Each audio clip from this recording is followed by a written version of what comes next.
What's up, my angry junior army? How's everybody doing? Going, being, doing, going, whichever one you want. How is it? It's been a crazy day. It's been a wild, wild day. I need more coffee. I'm gonna have to go back to like streaming every day. I don't think I can keep up with all this. I am now further from my camera. Hopefully I'm not blurry. Hopefully not blurry. Wow. We have entered the dumbest of dumbest stages, but so far. I say the dumbest of dumbest stages, but I'm not sure about that. As I'm thinking about it, no, this could get dumber. Woo! Guys, Donald Trump has now referred to his own supporters as weaklings that he does not need their support. What? This is like this is the test, right?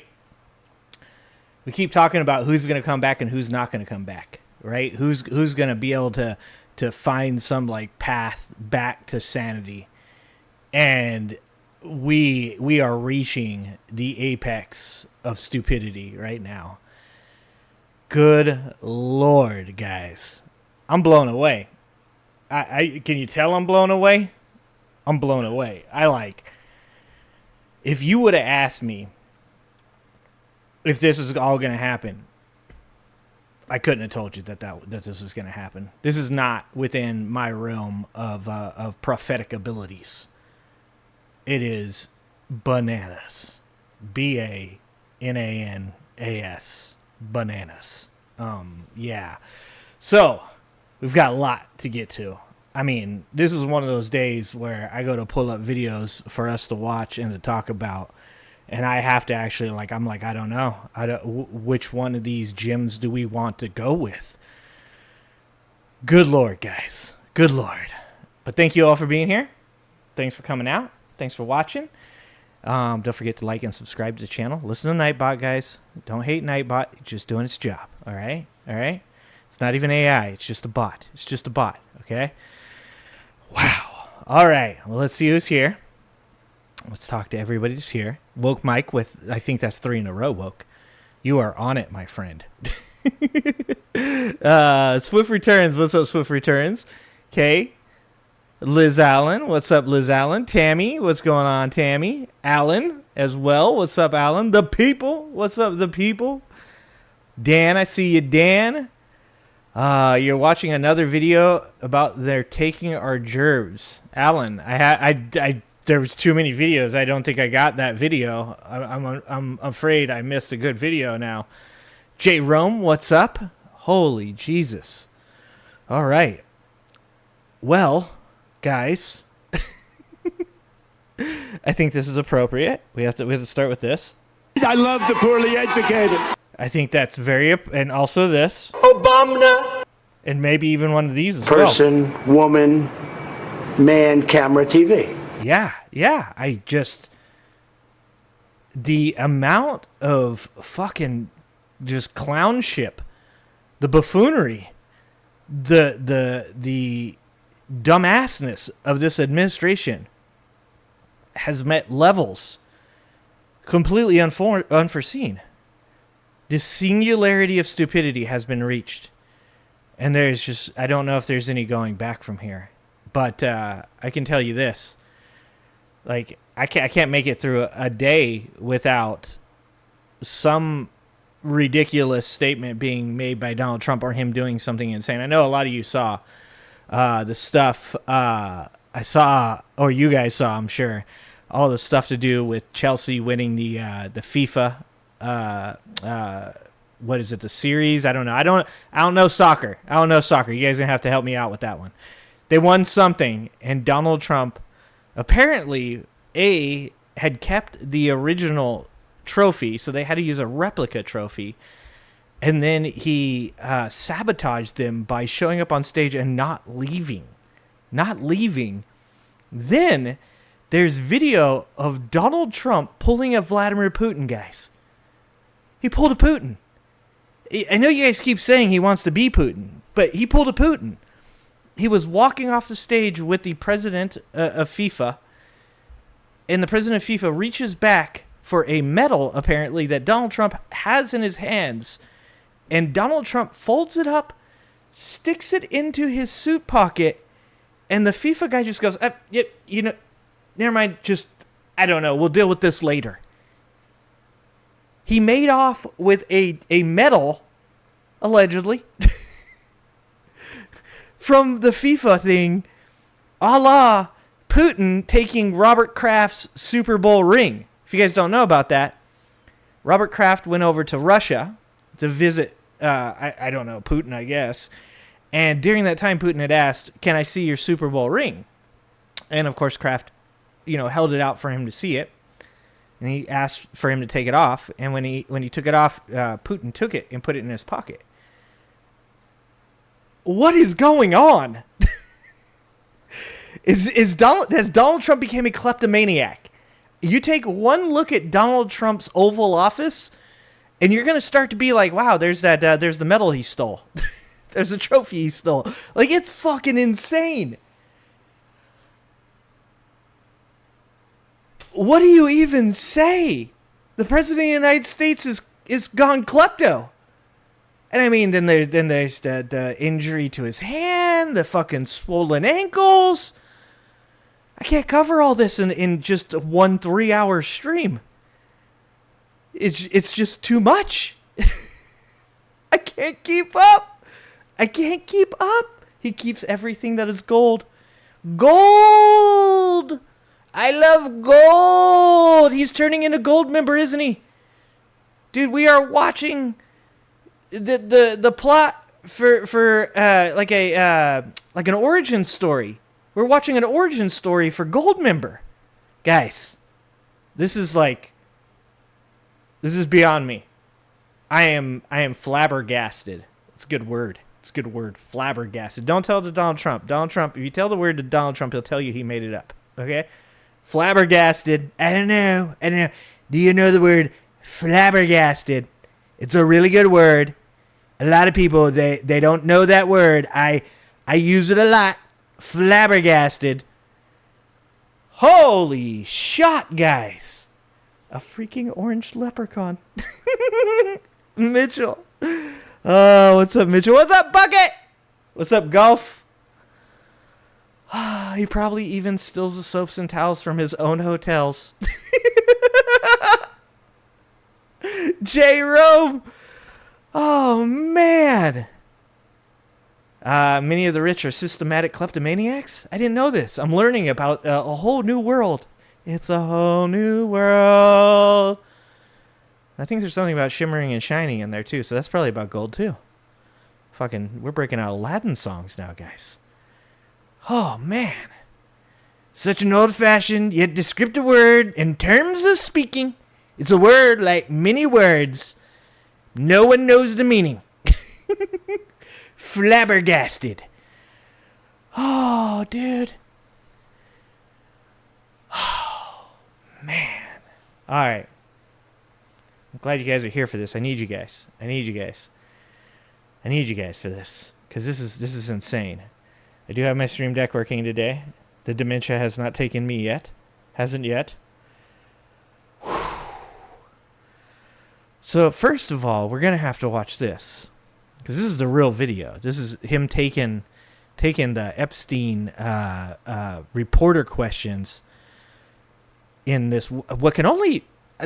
why does he always have like 7 people? It can only be called a circus, right? I like the red ropes, the velvet ropes, and just the random just dudes that get invited. At what point is it going to be only like these guys are gone, Lutnick's gone, Rubio's gone, JD Vance? Where is JD Vance? Where is JD? Oh, yeah, he's at Disneyland in L.A., where he said it's like, you can't go there because it's destroyed. It's on fire, guys. It's on fire. JD Vance was there with his kid. Kids? He has kids, I guess. Multiple kids. At what point are all those guys gone? And it's just MAGA influencers that have bent the knee. Even Tucker Carlson's not going to be able to go there because even Tucker Carlson is going like, this is crazy. When Tucker Carlson is saying this is crazy, we've entered into a realm that I am not made for this. I don't understand how to even like quantify what is going on with this administration or its supporters. You're going to have like Tim Pool, Charlie Kirk, just like sitting on the couch in the Oval Office listening to Donald Trump like spew the dumbest shit that has ever been heard in the history of man. Anyways, so that's what we got going on. We got the clown circus going here. We got some other videos to take a look at.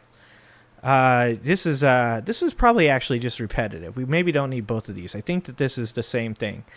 But we're gonna if not, we'll get to that too.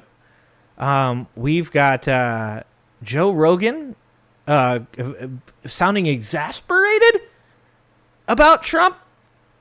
I saw a meme today that said Joe Rogan is the prime example of how dumb men in America have become. And I was like, not wrong, kind of spot on. And this is, I mean, usually we have a little bit of a variety stream, like to check into the different things that are going on in politics and, you know, talk about the different, debt, the economy, immigration. But I'm not gonna lie to you guys. This is probably going to be mostly talking about the insanity surrounding all the Epstein file cover-up bullshit. We got probably 3 hours worth of Epstein cover-up to cover here, guys. I don't even think I have enough time for this. So we've got Joe Rogan. We got the IHIP ladies talking about a alleged video that was buried by Fox News involving Epstein and Trump. I'd like to see what that's about. We've got James Comey's daughter being fired, apparently because she was the prosecutor in the Epstein case. We are now firing the people that prosecuted Epstein. Ghislaine Maxwell attempting to get her pardoned, and Bondi denying or asking the Supreme Court to deny her ability to get out of jail. If I was Trump, I would be trying right now probably, and maybe we shouldn't give him this idea, to pardon Ghislaine under the auspice that she comes out and says that he's not in the files, right? But they are so afraid, so scared right now that they are asking the Supreme Court to deny the appeal of Ghislaine Maxwell. Like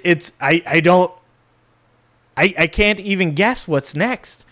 We got all the MAGA people that have decided to just bend the knee, that have decided that the Epstein files are no longer relevant. It's nothing to care about. Donald Trump has issued the marching orders for his NPC army. I'm sure we're going to get some Trump supporters that are going to tell us all about it. She worked on Diddy's case too? No shit. Manny, what is up, Manny? I am glad you're here for the beginning of this. Kelly, what's up, Kelly?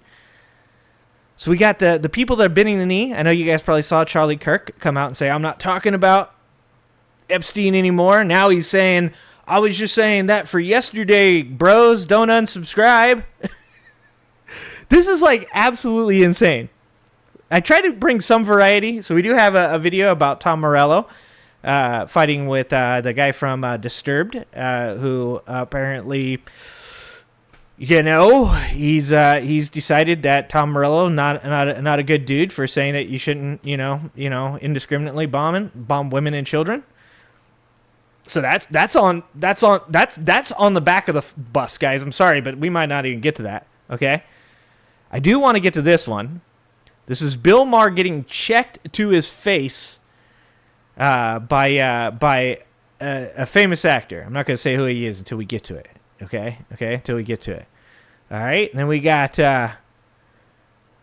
who do we got here? I read all the comments. The comments are so good. The comments are so good right now. The comments are off the hook. We've got the letter. This is what I'm going to guess this is about. The letter from Bondi's office claiming that she had the Epstein client list on her desk. So we got that too. And then just for a little bit of variety, we do have an interview with Bill Burr here. We have an interview with Bill Burr. But like I said, I don't know that we'll get to the Bill Burr. I don't know that we'll get to the Tom Morello videos. We've got so much to cover. There's a lot. Bannon's daughter went to West Point. No shit. What up, VD? How's it going? David Draymond. Yes, David Draymond, J-Rome. That is the, I believe, the lead singer of Disturbed. Comey's daughter failed to prosecute RICO case on Diddy. No loss seeing her go. Oh, I'm not concerned about her going, VD. I just think this is, I said this at the beginning of the election. I said that the most likely outcome for this administration was, or the best, the best possible outcome for this administration would be for it to eat itself. But I was off base with what I thought would cause it. I thought that overall, the different, elements of Trump's administration, the techno oligarchs, the Project 2025 guys, RFK Jr.'s crowd, I just thought they were too many conspiracy theorists from too many different sides, and that they all wouldn't be able to coexist, and eventually it would start to eat each other. But at this point, I feel like I'm probably wrong about what's going to lead to the end of this administration. Because at this point, it seems like the most major mistake that they made was in gaslighting all of their voters into believing that they would release the Epstein client list. And for most of you that know, most of these conspiracy theorists, they don't subscribe to one conspiracy theory. Generally, they subscribe to multiple, right? In fact, a lot of conspiracy theorists, they're one place that they like to go, look, I'm not a flat earther, okay? Like, that's the one place they're like, look, do I believe this happened? Do I believe this happened? Do I believe that happened? Yes, I do. Deep state, bro. But when it comes to, like, flat earth, they're like, I'm not a flat earther, all right? But they care about all these different conspiracy theories. And coming into this administration, there was all of these promises. The UAPs were going to be shown to everybody. We haven't seen anything on that, right? The JFK files were going to be released. They released them. It fell flat. Nothing really happened. Trump supporters don't really talk about it anymore. The MLK files were going to be released. I don't even know why that one was going to be, because I don't know, maybe he's appealing to the black voters, because the rest of these fucks didn't give two shits about the MLK files. MLK files supposedly, allegedly, were released. Nothing. Not even a titter. Fucking crickets. So we released JFK. We released Martin Luther King. Crickets. We haven't done anything about the UAPs. Crickets.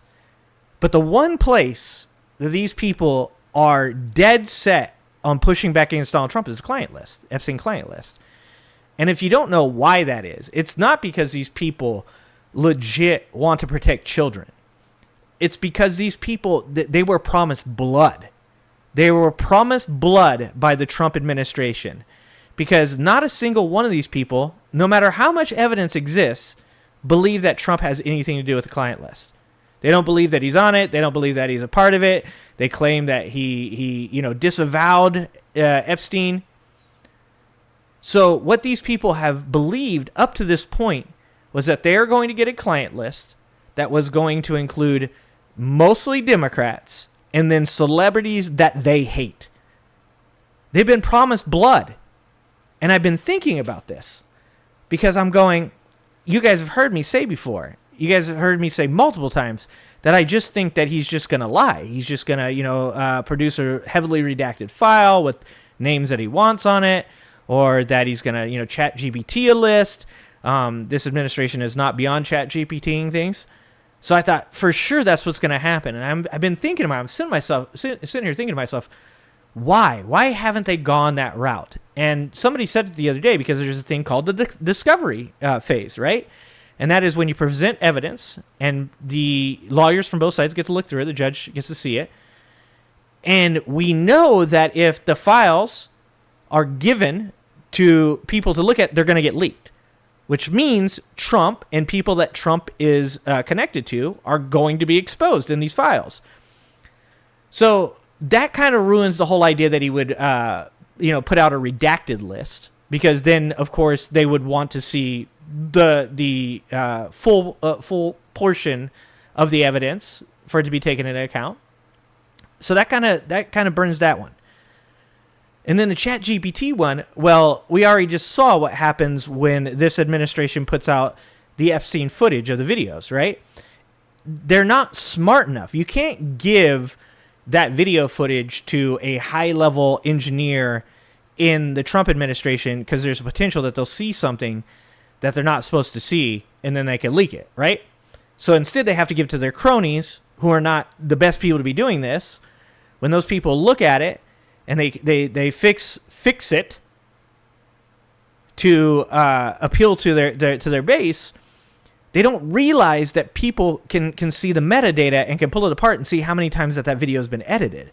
So even on the ChatGPT side of it, you're going to have people that exist today that are anti-Trump that are going to be able to see and go, that was produced by ChatGPT, just like we saw with the Maher studies that nobody talks about anymore, that were faked by ChatGPT, that had sources to studies that did not exist, that the authors of these supposed studies came out and said, I didn't write that. My studies have never had anything to do with that. And then, you had the equation that they used for the tariffs that was torn apart, and people pointed out were made by a ChatGPT or an AI. I keep saying ChatGPT. When I say ChatGPT, I generally just mean AI. I use it as like a blanket term, right? So also, that kind of destroys my idea there too. And the only thing that I can think with all this is that Trump has to have just gone to people with these ideas, right? And people in his administration, whether it's Pam Bondi or other people, have been like, dude, we cannot do that. We can't do that. Because most of these people are probably still trying to protect their own ass, right? They don't want shit coming out and them being a part of it. They've already done so much in Trump's administration that they're going to have to deal with after this man is gone. If he legit has health concerns, that even accelerates that, because a lot of these people then look at that and say to themselves, if this guy, croaks in 2 years or 6 months from now, I'm going to be the one left holding the bag, right? So at this point, I think Trump is stuck between a rock and a hard place with these files. I don't think he gets out of this, because, and that is saying that's, does he get out of it? It's always a chance with Trump, right? It's always a chance. But it feels like right now that Trump is stuck between a rock and a hard place. He can't cheat ChatGPT. He can't fake the list. He can't take this to court, or he can't release the files, because if he releases the files and they only have Democratic names in it, then he's got to take these people to court, because these people aren't going to be happy with just a list. They're not going to be like, all right, he got the list out. Now we know who the people are. That's not going to be enough. They're going to say, okay, the list has been released. Now we want these people taken to prison. I've seen people on Twitter say that they think that the Epstein files should be released in Congress, and that there should be police on site to arrest these Democrats at the moment that the list is revealed. That would take showing evidence in court to hold these people accountable. We're already seeing what's happening in the Brazio Garcia case right now. And we're seeing that Trump's Department of Justice is having a hard time backing up the bullshit that it spewed about Garcia being a MS-13 leader, and it's falling apart. So they can't do that. They can't give MAGA the blood that they have been promised. So the real question here is going to be, what's going to happen? What is going to happen? How is Trump going to weasel his way out of this? And I don't think that it's possible. I think that at this point, you're really just cleaving off even further, more people from his base. You've got the MAGA cult members that believe that, whatever conspiracy you want to talk about. You've got the MAGA people that believe that Trump just can't release them because, the world would fall apart. There's so many things happening. They're trying. They are carpet bombing MAGA with a bunch of different conspiracy theories, and reasons for why they can't release them. And Trump's doing an absolutely horrendously bad job of talking to the press right now. Thus the weakling comment. It's fucking nuts right now. Manny says, yep, and there will still be heads rolling. I kind of think he set a couple people up semi-purposely and via the powers that back him. But the problem with that, Manny, is that like you still have to take it to court. You still got to give these people their pound of flesh. And I don't think he can. I don't think that he can do that without exposing himself. And that's the fault in Trump supporters' logic. Like, I am 10 toes down with any Trump supporter that says that they want to see the files released. But we differ on why. My opinion is no matter who's in those files, if there's evidence that can take them to trial, then that evidence proves that they're guilty, then they should be in prison. It doesn't matter what political party they are. It doesn't matter whether or not they're a cool celebrity or a cool athlete or whatever the fuck, right? Like, it doesn't matter. Whereas Trump supporters only want to believe that certain people are in those files, and you're going to have to prove that in court. It's just not going to happen. They picked the wrong guy. Like, if anything, if they wanted to see the files released, they would have had to actually pick somebody, A, that had no connections to Epstein, and B, that do not have connections to people in lofty places of power in the country and probably in the world. It's fucking insane. It's so crazy right now. It's the only thing that Trump is number one at. Liz says, I predict Trump will try or is at least thinking about a coup. So, Liz, I was thinking about that today. That's probably his only out, in my opinion. His only out is to squash dissension by attacking his own supporters through physical violence, using the military to squash it, using the National Guard to squash it, declaring martial law, something like that. Like something where he can like start putting people on, trial and sham trials, a la the Red Scare, and attempting to quiet people, right? Like that, and he's going to have to attack his own supporters. He's not going to be able to just attack Democrats or attack people like myself or alternative media. He's going to have to attack his own supporters, and I believe that he is more than willing to do that. Hella Sausage, thank you for being over there on Twitch. And yes, release the files. Release them. Jesus Christ. Exactly. When Republicans realize that Trump is also part of the system. This is not like, this is what drives me nuts about MAGA. This isn't rocket science. Like, there have been so many connections between Trump and these files. Like, I get it. This is what I think about certain people in MAGA. They are blue-collar people, middle-class people, white trash people that, and when I say white trash, I even include, certain minorities that that chose to vote for Trump. They are people that want so badly for a hero to rise up and help them, even though they consistently vote against their own interests. And they thought Trump was, because he gaslit them. He is the king of manipulation and gaslighting. And they are unwilling to accept that they've been lied to. They're unwilling to accept that they were wrong, because everything that they believe in is owning the liberals. So if they admit that they're wrong, if they admit that Trump is part of the what they claim is the deep state, what is just the establishment of our government, if they admit that he was a lobbyist before he went into power and he became a pawn of the lobbyist once he was in power, then they don't get to own the libs anymore. And this is the most important thing that they have in their lives, is owning the libs. Like, we all know that if Trump, and he just tried to do this, right? Trump tried to do it. If Trump could find a way to own the libs right now, he'd probably distract him enough. He just tried it with Adam Schiff. Oh, we're going to take Schiff down for mortgage fraud. And he was hoping they would just be distracted by that because it's owning the libs. And for some of the people, it worked. For some of it worked. Some of them, it worked. What's happening, Martin? Thank you guys for being over there on Twitch. I appreciate you guys. Chat as much as you guys want to. I'm still trying to get the chat numbers up over on Twitch. And if you haven't subscribed to me over on Twitch, please do so. Wow. It's fucking mind-blowing right now, guys. It is absolutely mind-blowing. So anyways, I know. I have to push the buttons. Let's get down here. Let's do the show. Let's watch the videos. And let's talk about some of this stuff because we got a lot to cover today. Whew. Merton says, will be harder to distract people from this because it involves children. Exactly. That's what I'm saying, Merton.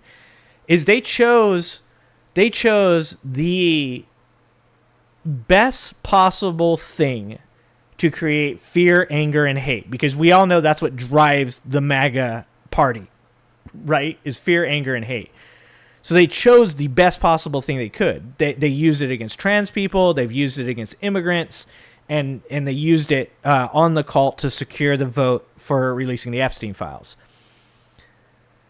You can't back down off this ledge now. You have to release those files, but he cannot do that.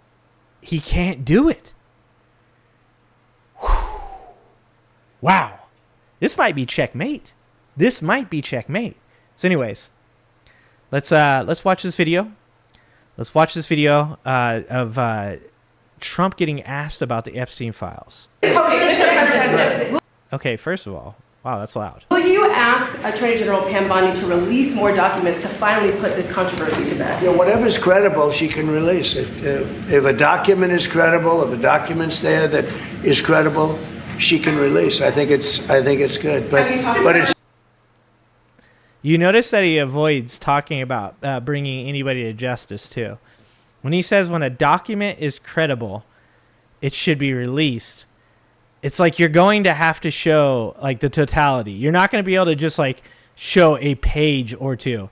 And if those names that are on there are not the ones that his supporters want to see go down, which, look, these people have created insane conspiracy theories about people that most likely didn't have anything to do with it just because they disliked him, just because they've came out and said something about Trump or they've, talked about LGBT rights. These people hope that people like Lady Gaga are part of those files.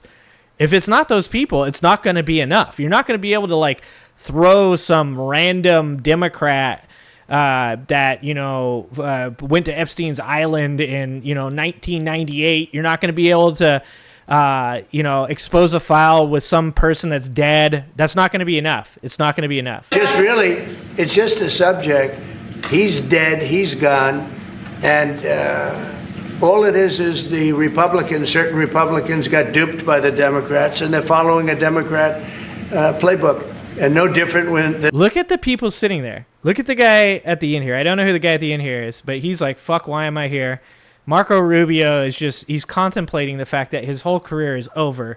He'll never be able to do anything in politics ever again. You've got Howard Lutnick just looking at him going, Howard Lutnick is going, bro, I owned a property from Epstein, dog. Howard Lutnick is sitting there going like, dude, no. And Russia, and all the other hoaxes, they're started by the Democrats. And he's like, yeah, it was a hoax. Lutnick's like, it was definitely a hoax, bro. Nothing to see here. Some Republicans, in this case, I was surprised, but they got duped. But have you talked about it? Jesus Christ, the yelling. Have you talked about it with her the last witness? President, first of all, remember your high-ranking officials, whether it's been your FBI director or Pam Bondi, they have made some inconsistent statements in the past. You've had... Well, I don't know. I can't speak about him, but I can say that... The guy who watches Fox News 24/7 can't speak on Dan Bongina going on Fox News. The guy who watches Fox News from fucking 4 a.m. till the late hours of the night can't speak on Pam Bondi going on Fox News and saying the client list is on her desk. Dude, you don't even need to paraphrase. Those were her words.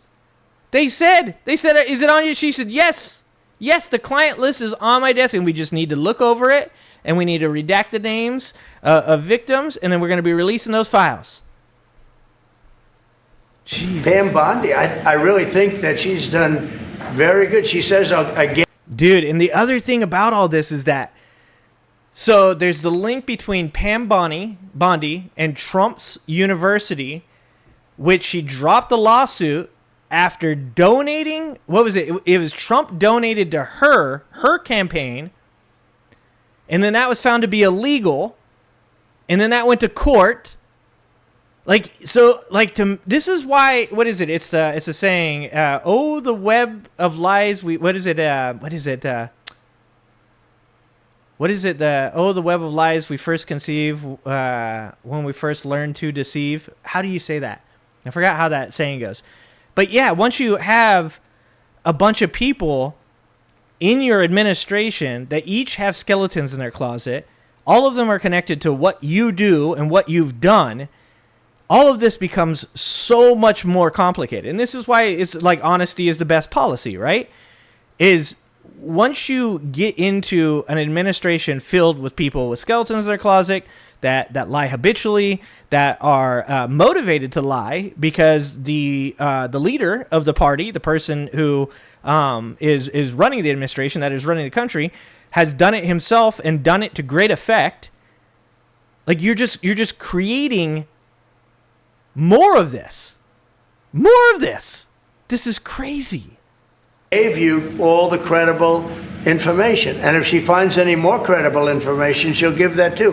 What more can she do than that? I mean, honestly, what more can she do? And we do have bigger problems. You know, we have problems with millions of illegal people that came in here and they're killers and murderers. We have 11,000. There it is. There it is, guys. What are you guys so mad about?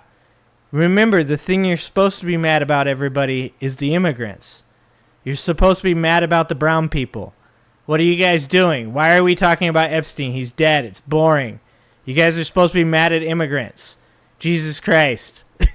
MAGA, he's so disappointed in MAGA right now. 1,888 murderers that were allowed into our country by Biden. Sleepy Joe Biden. Stupid Joe Biden.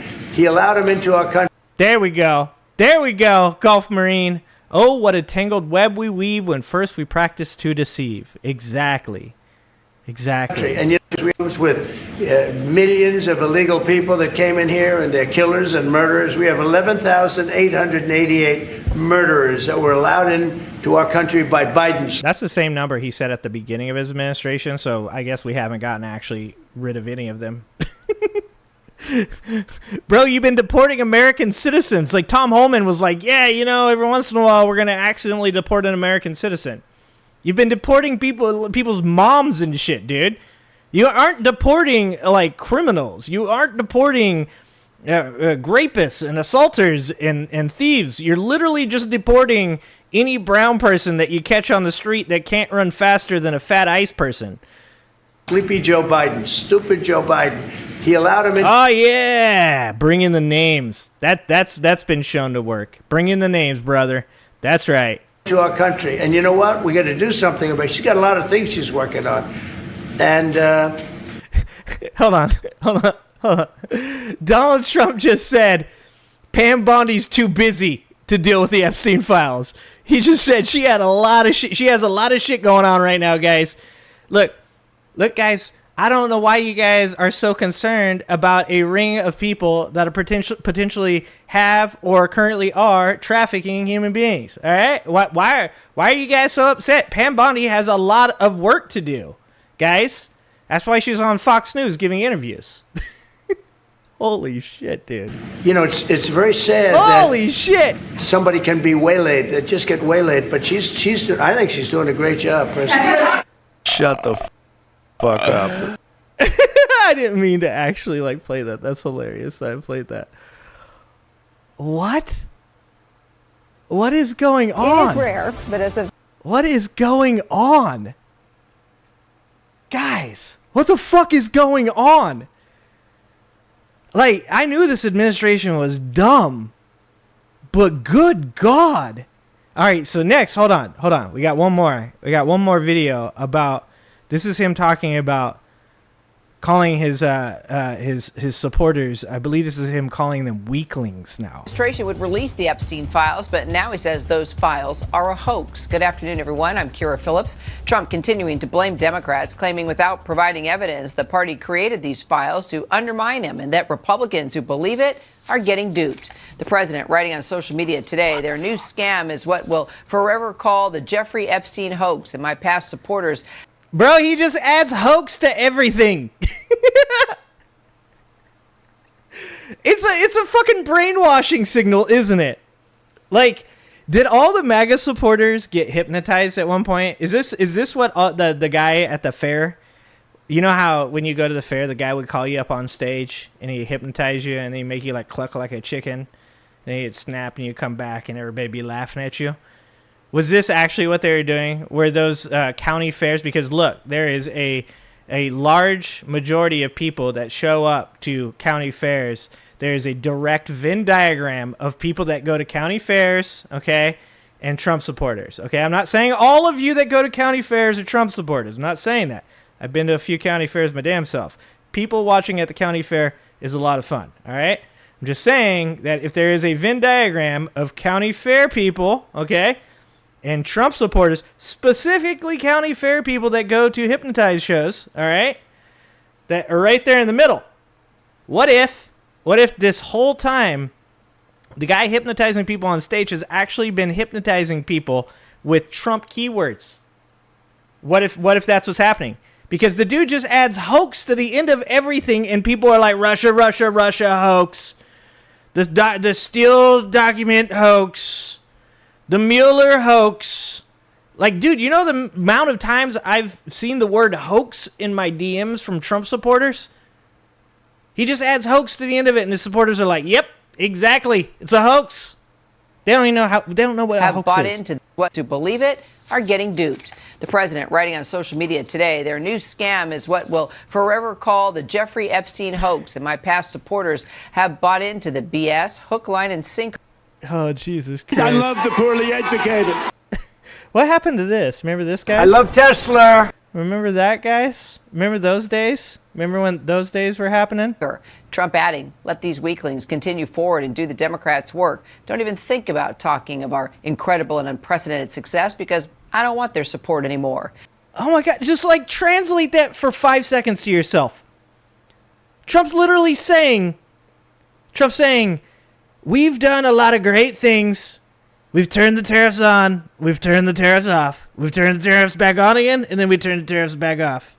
We've done so many good things. Why have we not moved past? Why have we not moved past Epstein, guys? I did the tariffs.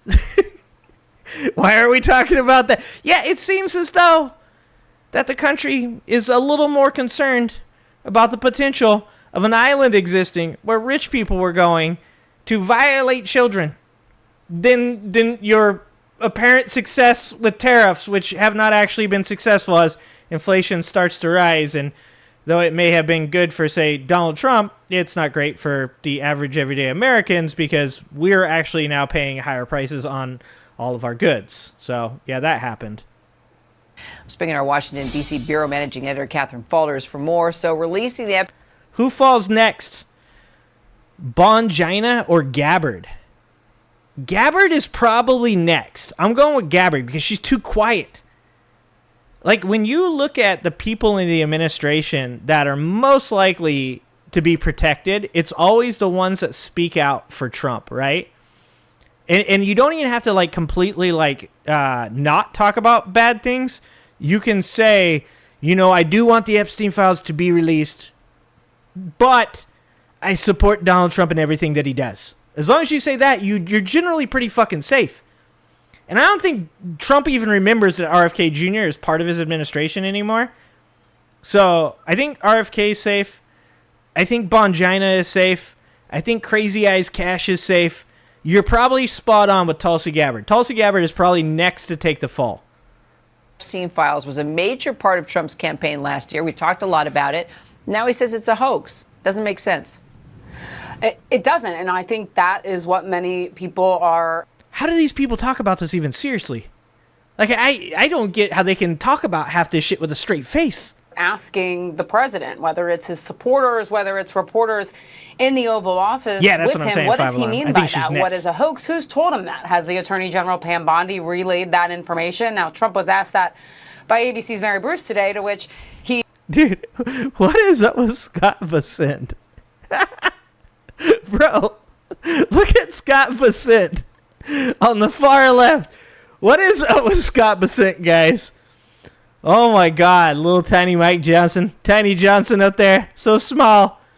Oh, Lindsay. Oh, dude. I can tell you, like, you can go ahead and you can just plaster the Epstein list right on this bitch, okay? You can go ahead, you can start fucking drawing circles. That's all I'm saying.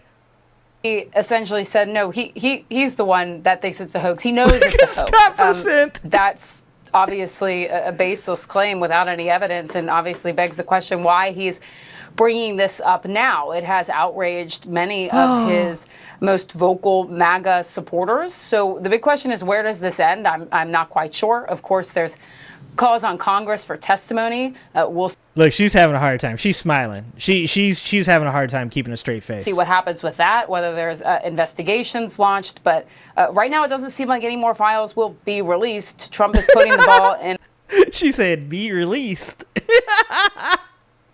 Attorney General Pam Bondi's court. He wants her to release the credible evidence. Begs the question, what is the quote-unquote credible evidence that Trump is talking about? But the reality is, Kira, this is not a story that's going away anytime soon. That's what I'm saying is they fucked up. They fucked up. Big time.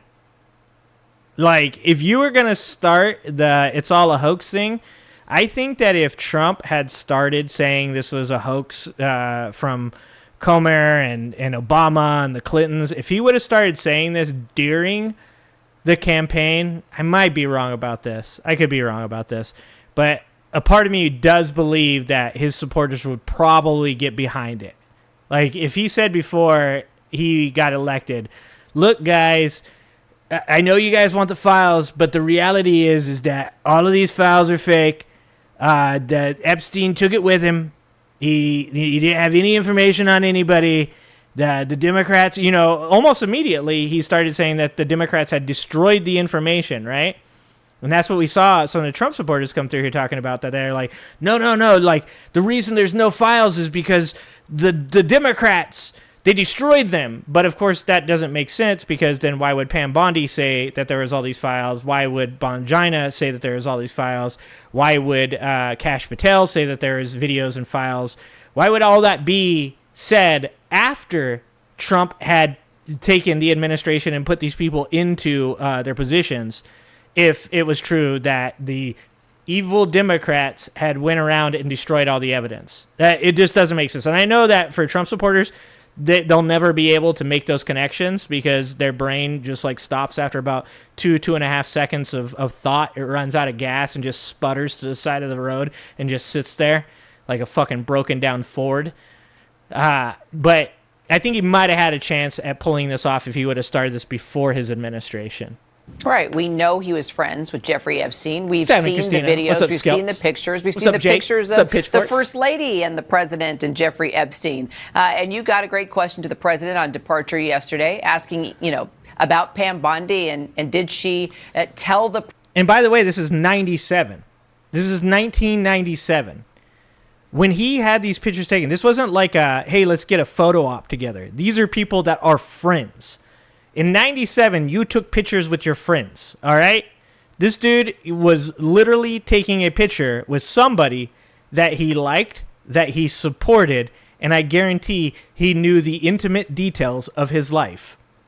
President, he was in those files, and he didn't really answer the question. No, he brushed it off. Exactly, He said, Tammy. no, there was a short briefing that he was given by the Attorney General, and then he went into the fact that he believed that this was... It sounded like she said he got a short boy thing, and I was like, yeah, that's true. Made up and a hoax. So what we've learned, of course, is that the Attorney General briefed him.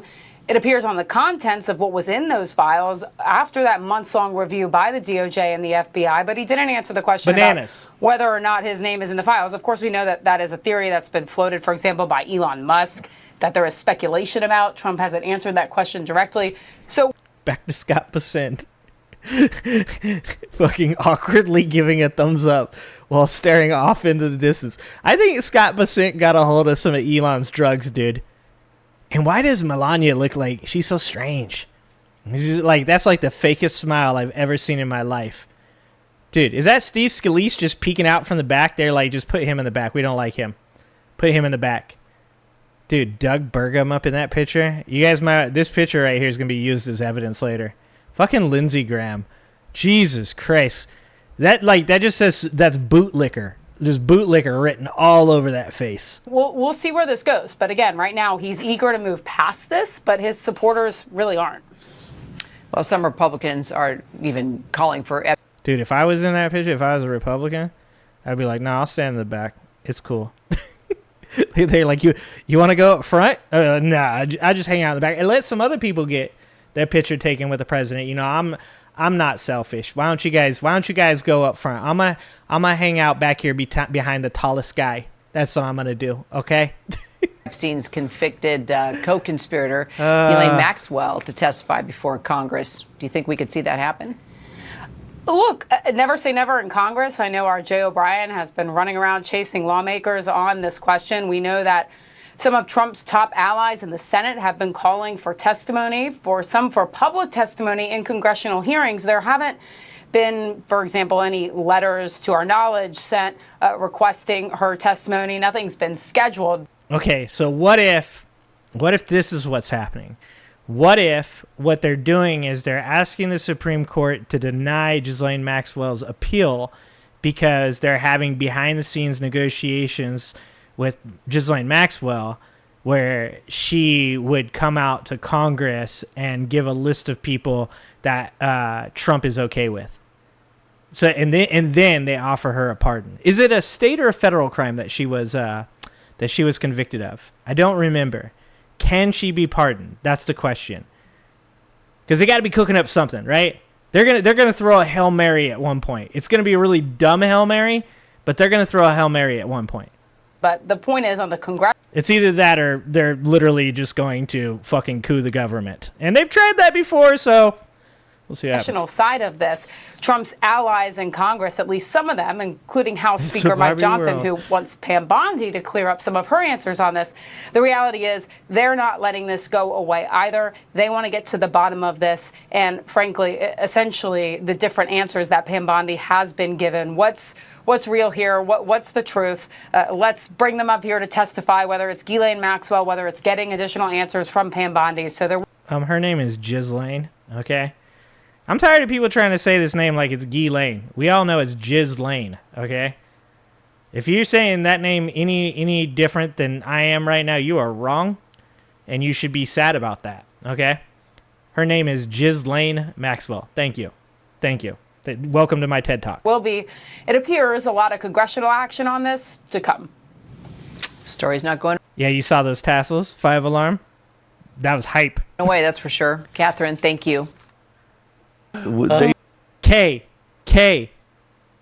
you said the thing. It would be easier to have her killed in custody. She's going to need to be on suicide watch.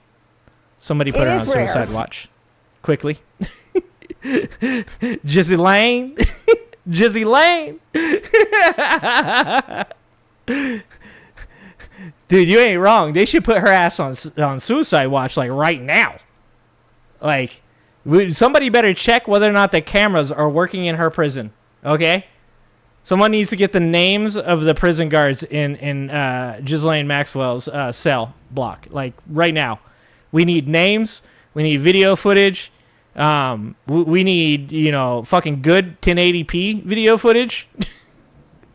Somebody get on that shit right now. Right now. Oh, man. All right, let's see. Right when 211 Republicans voted to not debate the release of the files. Exactly. Wow. It's insane, guys. It's insane. And this is how insane it is. This is how insane this has gotten, guys. Even Joe Rogan is like, I think there might be a cover-up going on. I don't know why I gave Joe Rogan a country accent, but I did. It's because I think when you go MAGA, you get a country accent. Sorry to all my country accent followers. I am from Bakersfield. All right. I know there's good people with country accents. Okay. It's gotten so bad, guys, that even Joe Rogan's like, I think there might be a cover-up, guys. It seems like there might be a cover-up. This is crazy. I know that you guys are going to be blown away by this breaking news, but there might be a cover-up in Trump's administration. He might be the dumbest human being on the planet, like, or at least the most gullible. Joe Rogan, I was saying this the other day. I think when you look at from 2015 or 16 to around 2019, 20, when he was bringing on Jonathan Haidt, Steven Pinker, and Neil deGrasse Tyson, Brian Cox, all these big name experts in their fields. I want to believe that during that time that he was asking some pretty good basic questions of some very intelligent people. And I've said this about certain people that I know, right? Like that their personality will change based off of who they're hanging around. So if you have like a friend who's really malleable, right?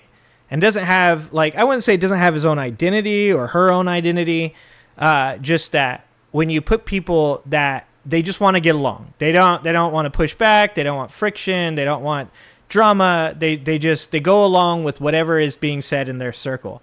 Those people tend to then take on like the tone of the people that they're around. They tend to take on the beliefs of the people that they're around, the language of the people that they're around, and the ideas of the people that they're around.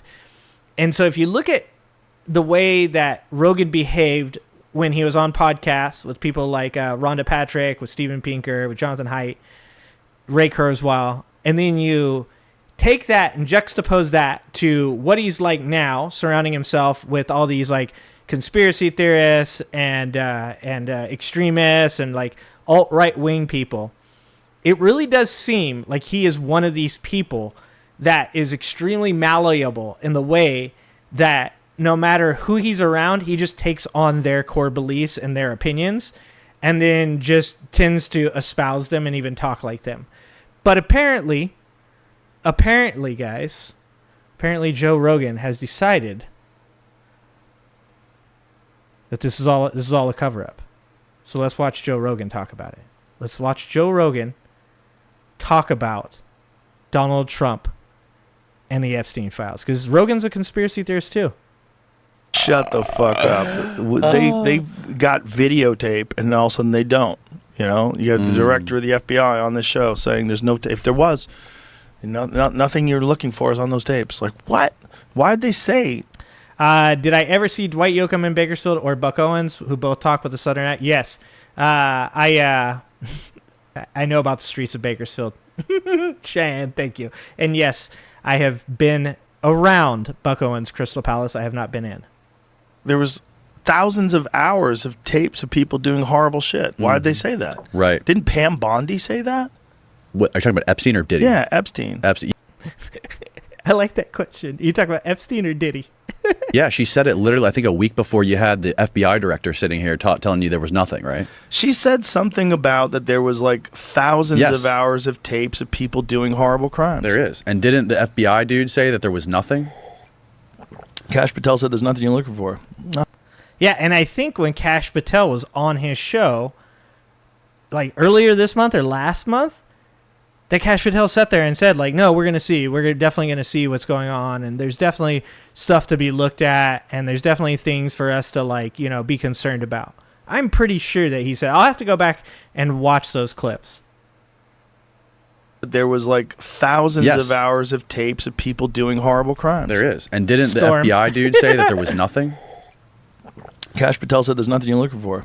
Oh, okay. Okay. I mean, what am I going to do? I'm going to push back. Right. No. What? Wait, what? Oh my God, dude. I love the poorly educated. What are you going to do? Push back? Yeah, Joe? Yeah. That's what you would do. What do you mean? Dude, we're not talking about fucking, like, you know, somebody came on the show and they're like, you know, I think maybe the Patriots are the greatest dynasty of all time. And you're like, well, you know, the Steelers were pretty good. And you're like, well, you know, agree to disagree. No, that is, this is fucking, you guys are supposed to be fucking so irate about this. You guys are supposed to be like fucking the maddest, most angry people of all time about this ring of fucking traffickers. You're supposed, yeah. That if there was ever a time to push back Joe Rogan, that would have possibly been the best time. If you could choose one time to push back, you would think that would have been that time. What does he mean? Let's get that one more time from the fucking genius that is Joe Rogan nowadays. It is. And didn't the FBI dude say that there was nothing? Cash Patel said there's nothing you're looking for. Oh, okay. Okay. I mean, what am I going to do? I'm going to push back. Right. No, of course. I obviously. No? Wait, who's his guest? Who's his guest? I don't know who his guest is. No? People, I don't understand. He's saying what he has to say. Right. Mystery surrounds the Jeffrey Epstein files after Bondi claims tens of thousands of videos. Tens of thousands. Jesus Christ. I'll tell you what. Tens of thousands of videos. And this is the thing. This is why Trump supporters, I don't think there's any hope for them. Because I think the victims list originally was something like 300 when, I want to say it was in Bush's administration, they first started looking into Epstein.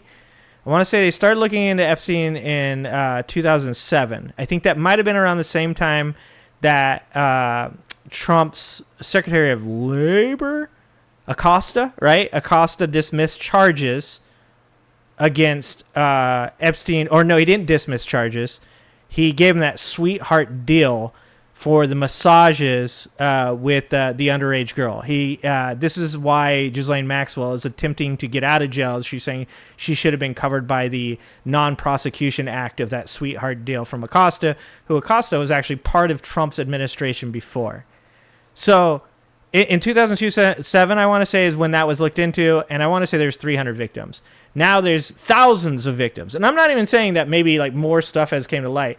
But I genuinely believe that Trump and everybody in his administration knows exactly how gullible Trump supporters are, and that they'll never actually look into anything that has ever happened before and do any actual research, right? So when they say tens of thousands of videos, to me, that's them just using really hyperbolic language to like get people worked up, max worked up, right? Like, obviously, there's probably videos, but are there tens of thousands? That's the question. And even with that being said, like, if there was 10 videos, it would be fucking horrific. There doesn't need to be tens of thousands, but they know that they have to say that to Trump supporters to get them max worked up, right? You got to use big numbers. These people they only get super fucking pissed off if you use the really big numbers that blow their mind. What? Chill. Oh, my God.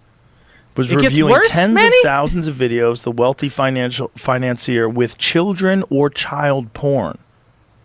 The comment made to reporters at the White House days after a similar remark to a stranger with a hidden camera raised the stakes for President Donald Trump's administration to prove it has in its possession previously unseen compelling documents, or just bomb Iran. And everybody forgets. Just bomb Iran. Yeah. Everybody. Is he admitting? Is this Joe's way of admitting that Trump's trying to cover up for the Epstein files by bombing Iran? Is Joe Rogan, is he becoming lucid? Is he waking up? I don't think so. I doubt He it. forgets about it. So that is a visibly pissed off Joe Rogan, the biggest pro-MAGA or MAGA-friendly podcaster in the world. And he, like other prominent pro-MAGA or MAGA-friendly podcasters, are pissed at the Trump administration for the Epstein debacle. What's up, LB? And we have to talk about it What up, since these LB? people helped get Donald Trump elected. They carry enormous influence, not just with MAGA, but the American people, and they're a bridge between them. So this is a big deal. But before we unpack all that, if you end up liking this video and you want... How do you make that okay with yourself if that's true? How do you make it okay with yourself that you helped this guy get elected by bringing him on the largest podcast in the world. Like, I wouldn't be okay with myself. Like that, I would have a fucking existential crisis. Want to support the channel? Please be sure to hit the like, subscribe, and alert bells before you go.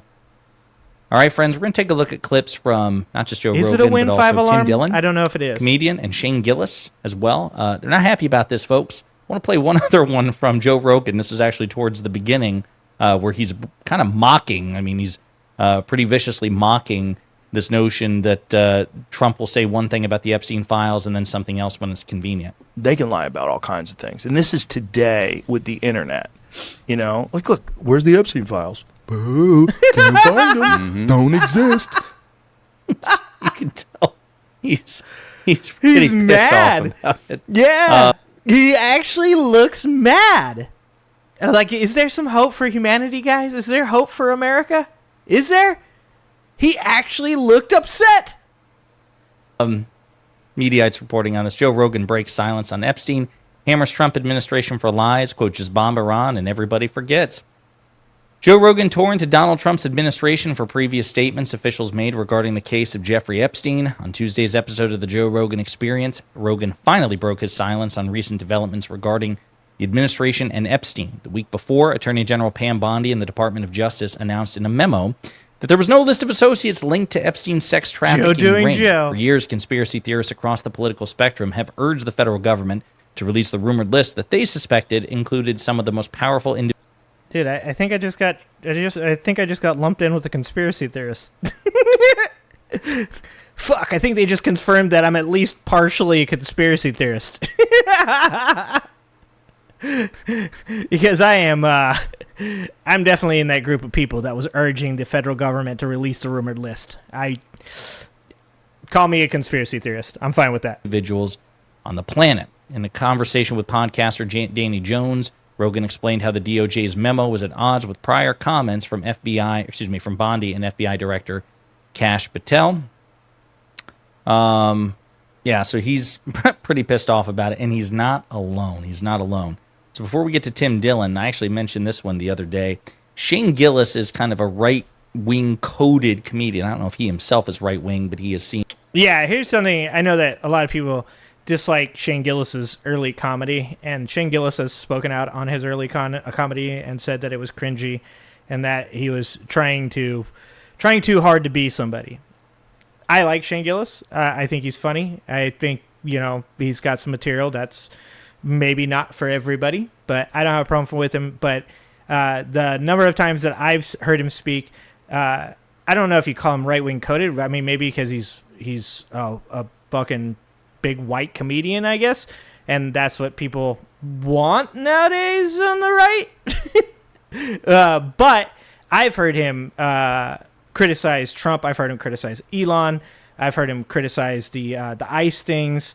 I really like Shane Gillis. I don't think of Shane Gillis as a right-wing comedian. He is kind of a MAGA-friendly comedian. He is really funny. He's been on Saturday Night Live multiple times. There's Please Don't Destroy sketch with Shane. I don't even know what that Gillis, is. Which is really, really funny. It's like a satire, of The Voice.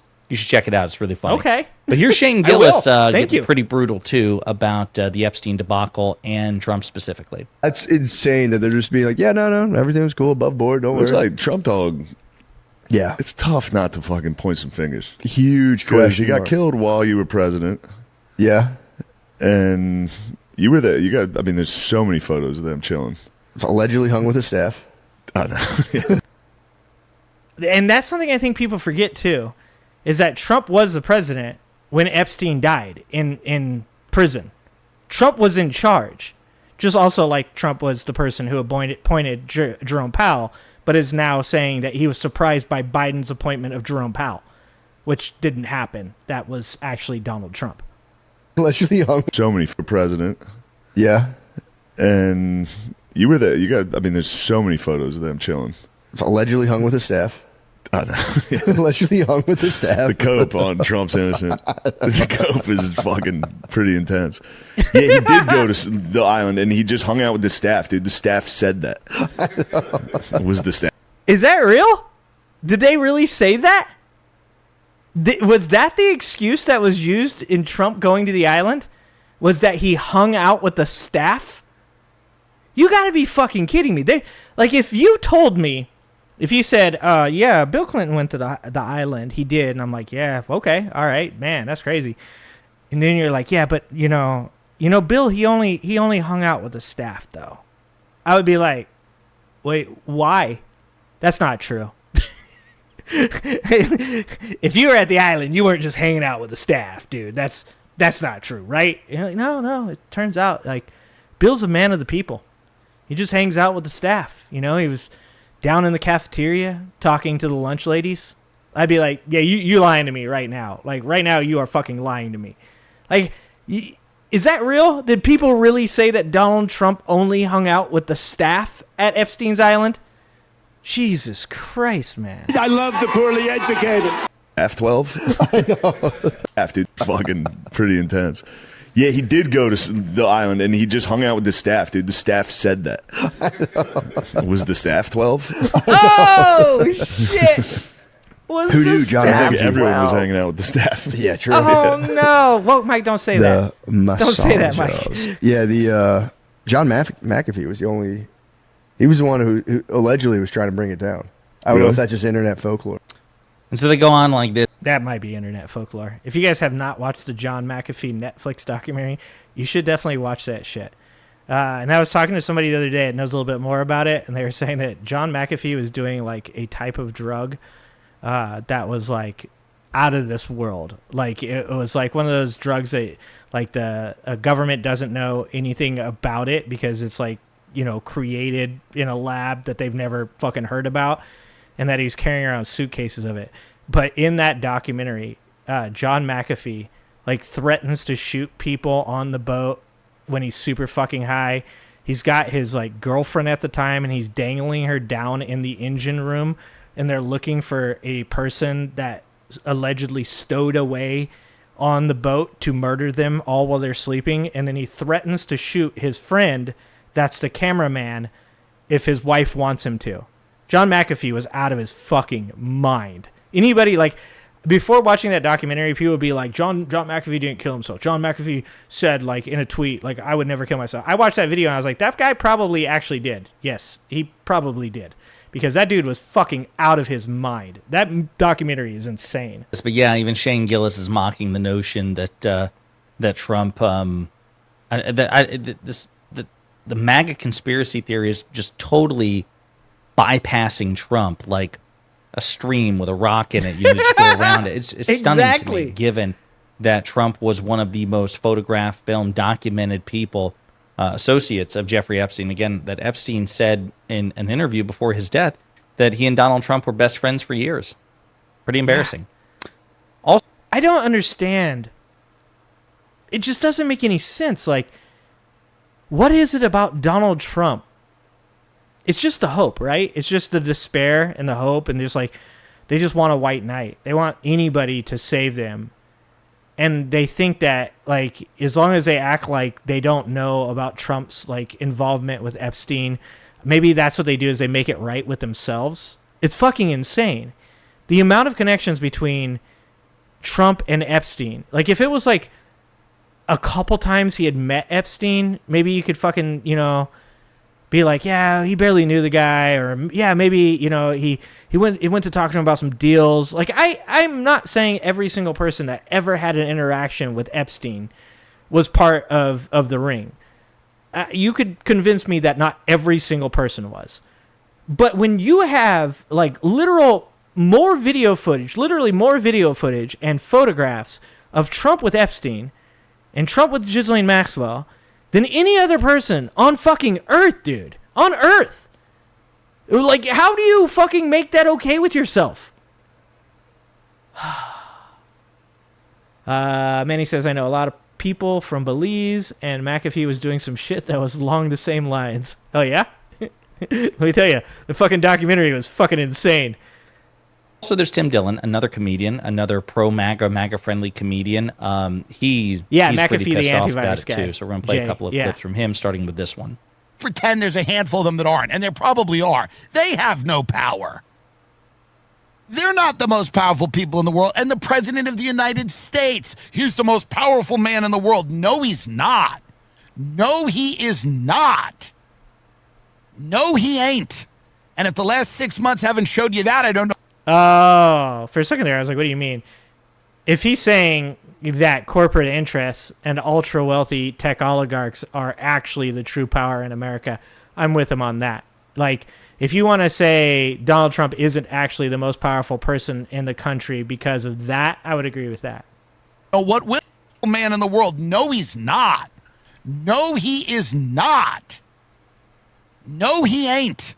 And if the last 6 months haven't showed you that, I don't know what will. He's not. It feels nice to say our president is the most powerful person in the world. It feels good. He's the most powerful person in the world. But he's the most looked to person, I would say, in the world. Like, he is the person that garners the most public interest in the world.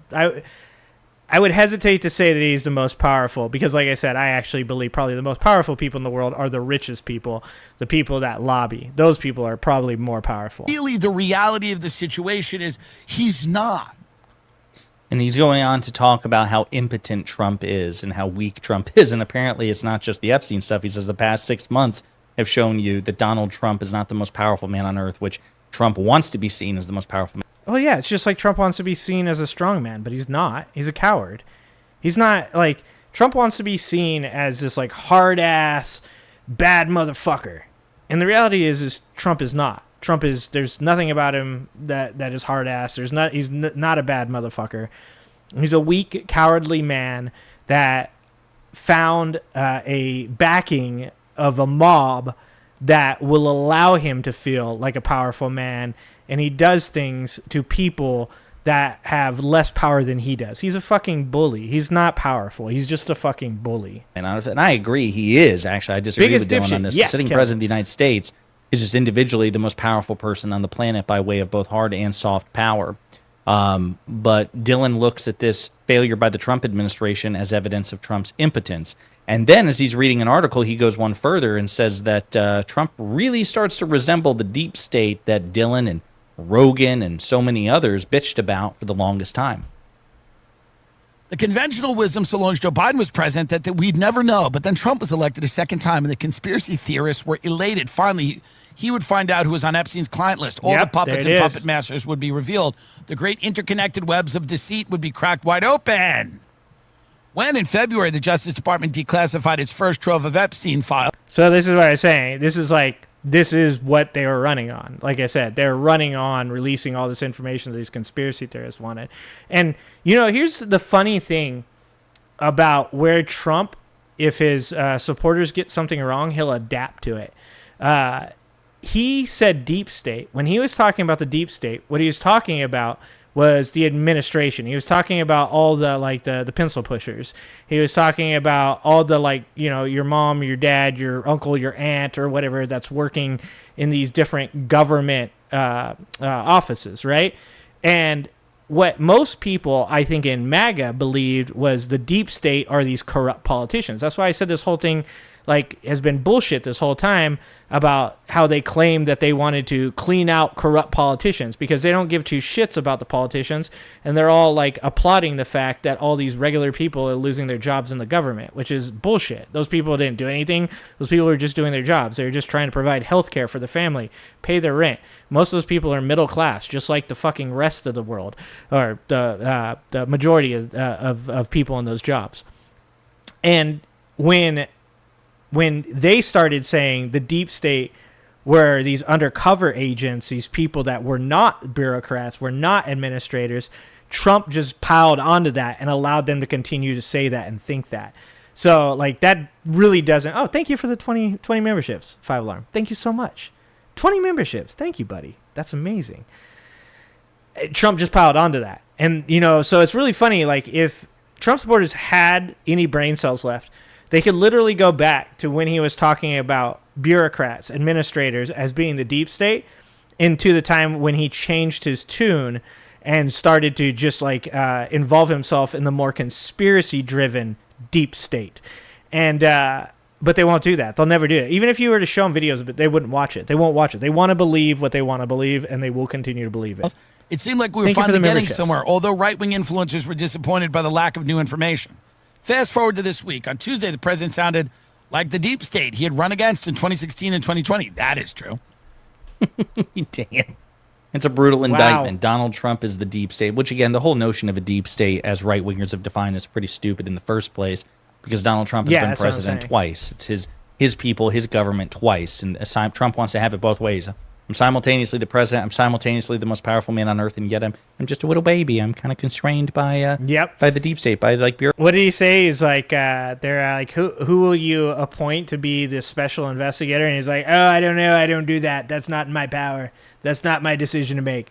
Donald Trump, who doesn't allow anybody to make decisions without his opinion, is the guy that's saying he has no power. Okay, yeah, I believe that. Bureaucrats who just won't let me do what I want to do. Right? Again, it's this whole...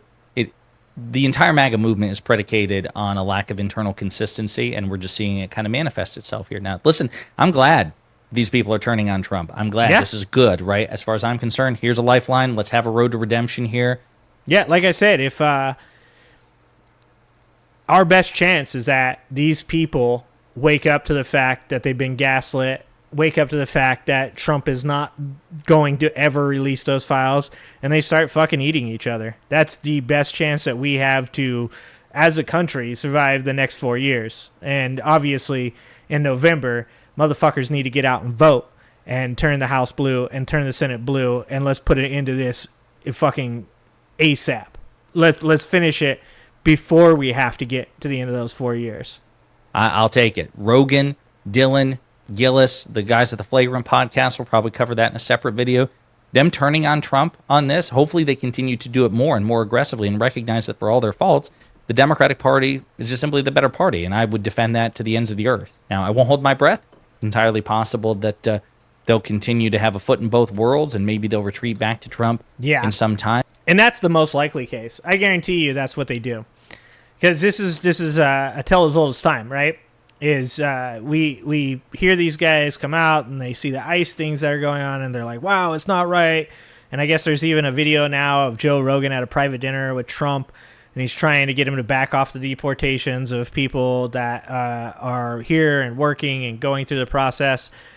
And but almost every time they go, I think what he's doing is bad, but at the end of the day, Donald Trump is like actually doing really good things for this country, and we just gotta like be happy that the good things he's doing. And that's literally what right now. He is appealing to his base for that. He's saying, please stop calling me out on all my bad shit, and just applaud me for what he considers good shit, which is not good shit either. He hasn't done anything so far in this administration that has been worth a damn. There hasn't been a single thing to this point even that his supporters should be that excited about. There's nothing that this guy has done. The only people that should be applauding what Donald Trump has done to this point are ultra-wealthy fucking billionaires that are going to get, once again, one of the largest transfers of wealth from the middle class into their coffers. Like, that's the only people that should be applauding Donald Trump at this point. And the fact that it's even an option that Trump supporters might say, well, he's protecting this cabal of alleged elites that did this horrible shit. Yeah, but dude, he's making America great again. If you can't see the hypocrisy in that statement, I don't think that you're ever coming back to society. And I, for one, will never, ever forgive you for the shit that you did during this time. So maybe that's just me.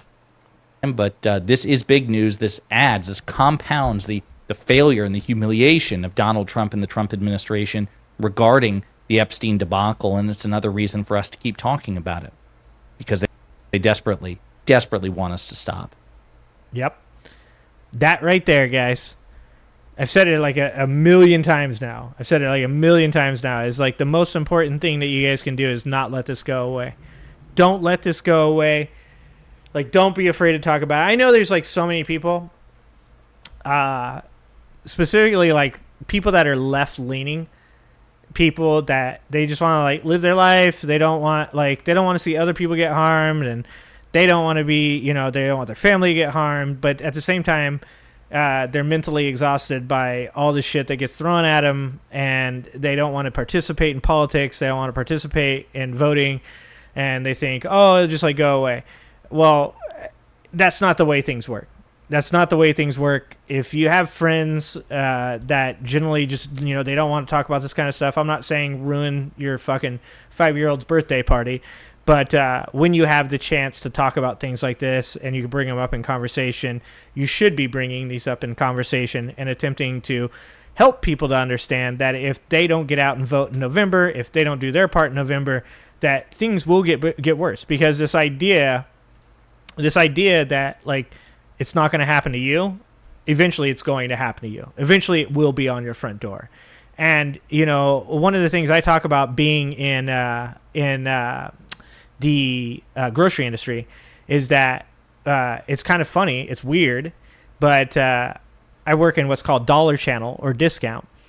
And more and more dollar channel and discount is becoming more and more popular, right? The reason it's becoming more and more popular is because even stores like your Safeways, your Albertsons, your Save Marts, your Ralph's, your Raley's, stores like that are actually becoming specifically stores for upper middle class people that make between $100,000 and $150,000 combined as a couple. Those are the only people that really can shop at these stores because a bag of groceries is over $100. So you're seeing more and more people shopping at discount stores. When I was younger, and even probably 5 or 6 years ago, it was like a little bit embarrassing for people to talk about shopping at canned food outlets or grocery outlets. And now people are openly shopping at these places and going, these are the only places that I can shop, discount and dollar channel.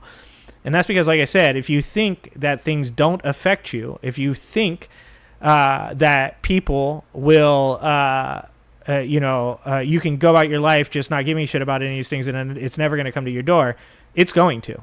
It is, and maybe you won't realize why it's at your door, but it's going to come to your door. And I use that example of grocery stores because that's one way in which people probably don't realize by voting for what they voted for that they have ended up in the place that they have. What's up, Redong? Fight your aunt. I fight my dad. I do. Not a single person here can tell me I don't talk shit to people in my family that believe in Trump. I call my own dad out, and I'll continue to fucking do it right to his face. I'm not the one. Aldi's. Yeah, Aldi's is actually, I love Aldi's. I love their business model. I definitely mimic some of their business model. I love the way that Aldi's goes about doing things. But yeah. Remember, talk to people. Let's see what else. What did I put in the name of the video? I gotta remember to play the video clips that I put in the video. Oh, the Bill Maher video. Let's watch the Bill Maher video because I put that in the description. There you go. All right. Here we go. All right, so this is beloved actor checks Bill Maher's racism directly to his face. This is what I'm talking about right here. This is what I'm talking about. Redunk, you came just in time. Cooking most of your meals from scratch saves you the most money. Yep, Redunk, 100%. LB, thank you for being here for 5 months. 5 months, LB. Thank you. I've been telling black folks to better stand up. Yeah, I understand the movement in the African American culture about like how they showed up for, they're always showing up to vote. They're always showing up to, vote for the right person. I get where that comes from, but I don't agree with like the sit this one out movement because I think there's a time and a place for that to be made. So I agree with you. I think that you can't have African Americans sitting this out. You can't have women sitting this out. You can't have gay Latinos sitting this one out. Like this is all hands on deck. You can't have people right now, specifically with the left, because what the left does is the left does at times virtue signal for good or for bad, right? because sometimes people are doing it in a way that they feel it's the appropriate time to do it. But now is not the time for the left to be infighting and playing these games of who should or should not sit out. I think every single person needs to be involved. So I appreciate you, LB, as I always do. Let's see. So we got Bill Maher getting checked to his face by John Leguizamo, I believe it is. I'm doing good. How are you? I'm pretty good. I love this subway. You do? Yes. How often do you take it? Every time. You take it every day? Dude, that's Bill Burr in the background. I was like, that's not Bill Maher. I'm like, wait a minute, that's not Bill Maher. That's a different Bill. But people say, is he a racist or not? He's an 80-year-old, or soon to be a year away from 80-year-old guy whose father was a virulent racist. Oh yeah, and he marched with the KKK. His father was arrested for marching. His father was. I'm amazed that Bill Maher is willing to admit that. Bill Maher has been doing a lot of sane washing of Trump lately. I'm actually really surprised that he is willing to take that side of the argument on Fred Trump. Fred Trump was a racist. Fred Trump 100% was a racist. He fucking got arrested with the KKK.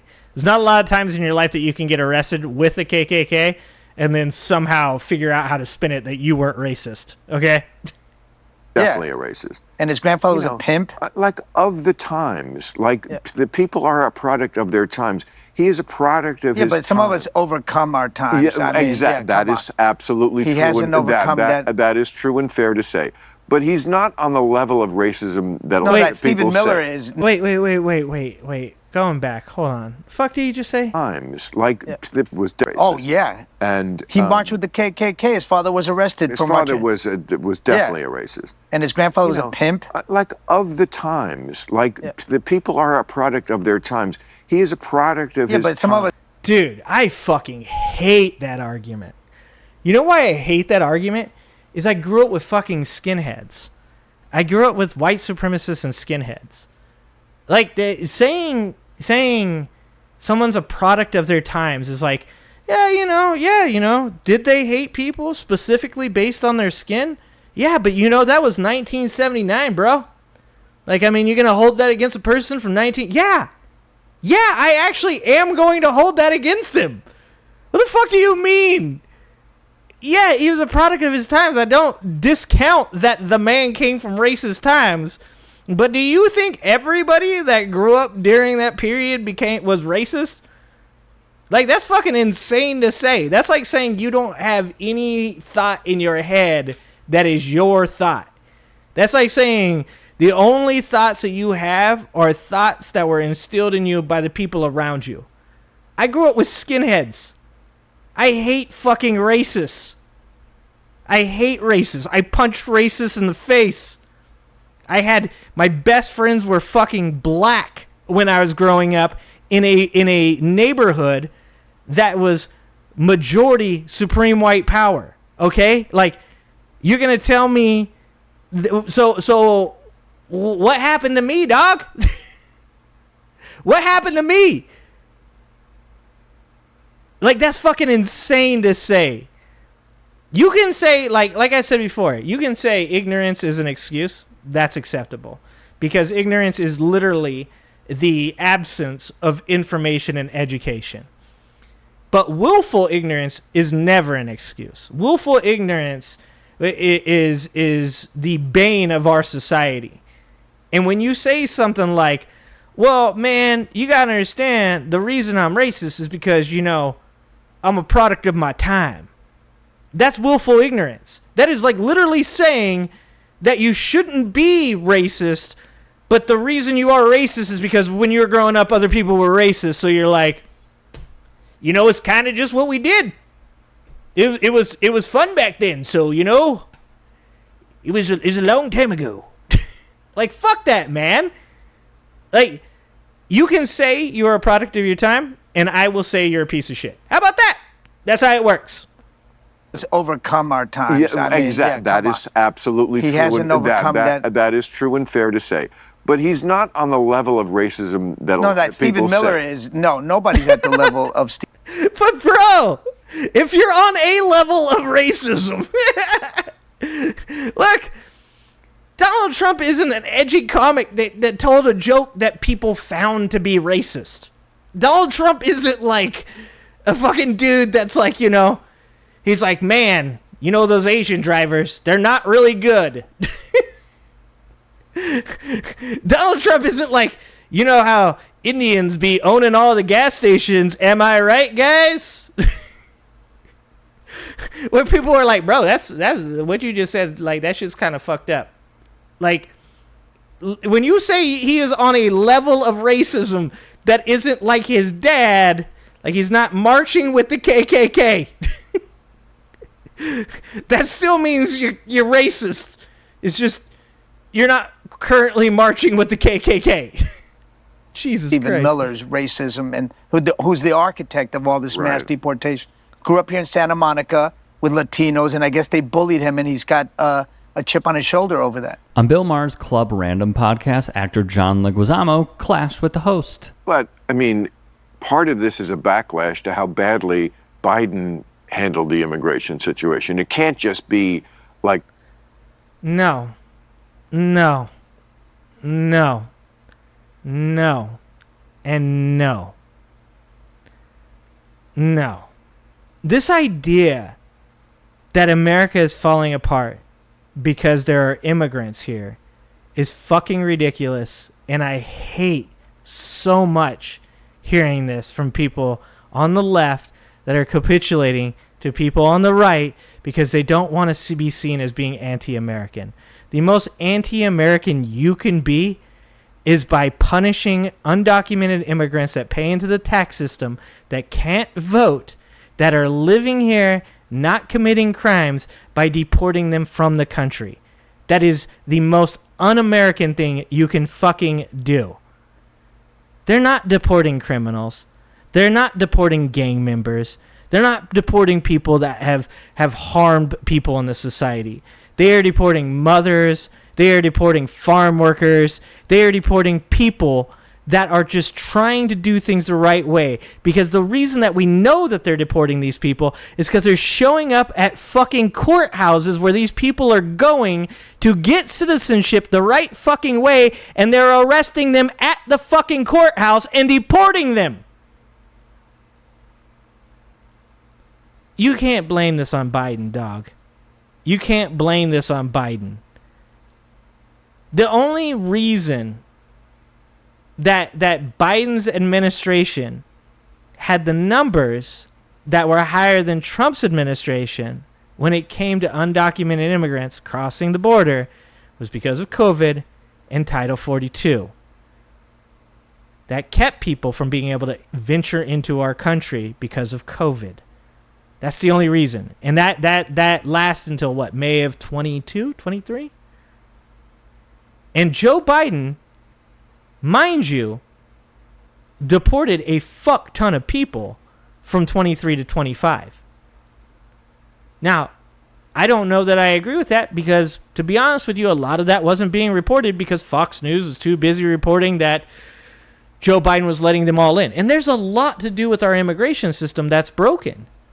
There's a lot to do with the immigration system that's broken. I don't think people should have to be in our country 6, 8, 10 years attempting to get citizenship. I think that people that fucking march across 2 fucking countries with a fucking baby on their hip that want to come here and want to work and want to pay into the system and want to benefit from American society and American society to benefit from their hard work, I think those people should be fast-tracked through a immigration process to help them get citizenship so that way they can benefit from this society. If there's really something that's un-American, it's that we have been taking advantage of undocumented immigrants because we know that they're undocumented and we have allowed them to exist in that manner because we benefit from that. Because they pay into Social Security and they can't touch it. If this was a question of whether or not Joe Biden's administration had led all of these fucking out-of-control, right-wing, MAGA people to hate, anger, and vitriol by allowing untold amounts of immigrants to just murder across the country indiscriminately, And if that were true, this would be Joe Biden's fault. But it's not true, because immigrants do not commit crimes at a higher rate than American citizens. And we all know that, because if there were people literally being murdered by immigrants across the country all the fucking time, there would be a 24/7 news feed from Fox News posting about it consistently. No. There are immigrants that have committed crimes that were horrific. And those specific immigrants deserve to go through the criminal justice system, have due process, and then be either imprisoned or deported or both. But that does not represent the greater majority of immigrants in our society. And it's fucking ridiculous to hear somebody that claims that they're a Democrat making it out as though this is an issue. Come one, come all, which Dude, it there's was. there's plenty of room here, and we need room. There's plenty of room in America. Come on, there's not a lack of room in America. But it's never about room. It's about resources and about like having countries have. What resources does Bill Maher lack? What resource does Bill Maher lack? None. Zero. Nada. To have a border, it just can't be. I mean, they've done surveys, and something like 200 million people around the world, when asked, would you come to America if you could? Yes, I would. Why wouldn't they? Lots of countries, are right, and they would love to be here. You can't I mean, just let I'm any. not right. No, right. The places aren't, but well, they are. Let's not forget where he got that line. Using vulgar language, President Trump today questioned why the United States would allow people from Haiti and Africa into the country, describing those places using an expletive while suggesting people from Norway might be more acceptable. He reportedly made the comments during a White House meeting with a bipartisan group of senators. The White House tonight is not denying the president made the remarks. The president tonight apparently uncorking another astonishing statement, complaining to lawmakers in the Oval Office about protections for immigrants. Why do we want these people from... What about shithole cities? I'm from a shithole city. Do I contribute less than others? I've been working since I was 14 years old. I took up roofing when I was 14 in fucking Bakersfield in fucking 110 degree heat. You want to know something about shithole countries? They produce hard fucking people. They produce hard working people. You want to know something about entitled countries? They produce soft people. That entitled people, fearful people. That's what they produce, and that's what America is producing right now. The problem isn't immigrants. The problem isn't people coming from other countries that are destitute, that are war-torn, and coming here and committing crimes. People that come here, that have marched across a fucking country to get here, that then come here to work in your fields just to make like fucking less than minimum wage, are not the problem with this country. Like I said, are there bad people that come across the border? Of course there is. Should we have a better border policy where people are vetted in a quicker manner and given immigration status faster in America? Yeah, 100%. There is a common sense solution to this problem. But you're not going to find a common sense solution by consistently driving people to fear, anger, and hate. If that is the impetus for change, then you are not going to have a good outcome from your solution. We need to have more justices in the immigration courts. We need to have a better streamlined process. We need to have more resources that are pointed towards helping people get a leg up in the country so that way they can produce and become a productive member of our society. That's how you have to make this work. You're not going to do it by just mass deporting anybody and everybody that happens to be brown-skinned. That is literal racism. And you're not going to get people immigrating from countries that are doing well to America that happen to be doing really well in those countries in an amount that would make a difference here in this country. You have to take what you can get, as America, as we all know, does have an issue with having worker shortages. We need hardworking people in this country, and a lot of the people that come from these other countries that aren't as well off as we are still very hardworking people. And I still believe that there's a lot of hardworking people in America as well. But I also think that there's a lot of very entitled people that are very fearful and angry and easily manipulated by people like Donald Trump as well. Quote, all these countries here. According to a Democratic aide familiar with the conversation, Mr. Trump was referring to African nations and Haiti before suggesting the U.S. should have more people from places like Norway. So Maher borrowed it from a white supremacist and does not understand how calling countries with different cultures that same expletive is foul. Leguizamo would rebuke this statement. I mean, that's why they want to come. And it's usually because of America. What America's done, especially in Latin America, has beat up every democracy that was burgeoning in Latin America and destroyed it to keep. Solid point. That is a solid point, man. Why is Iran what Iran is today? Answer that question. Answer the question. Why is Iran what Iran is today? It's because of America. Like, that's actually a fucking solid point as well.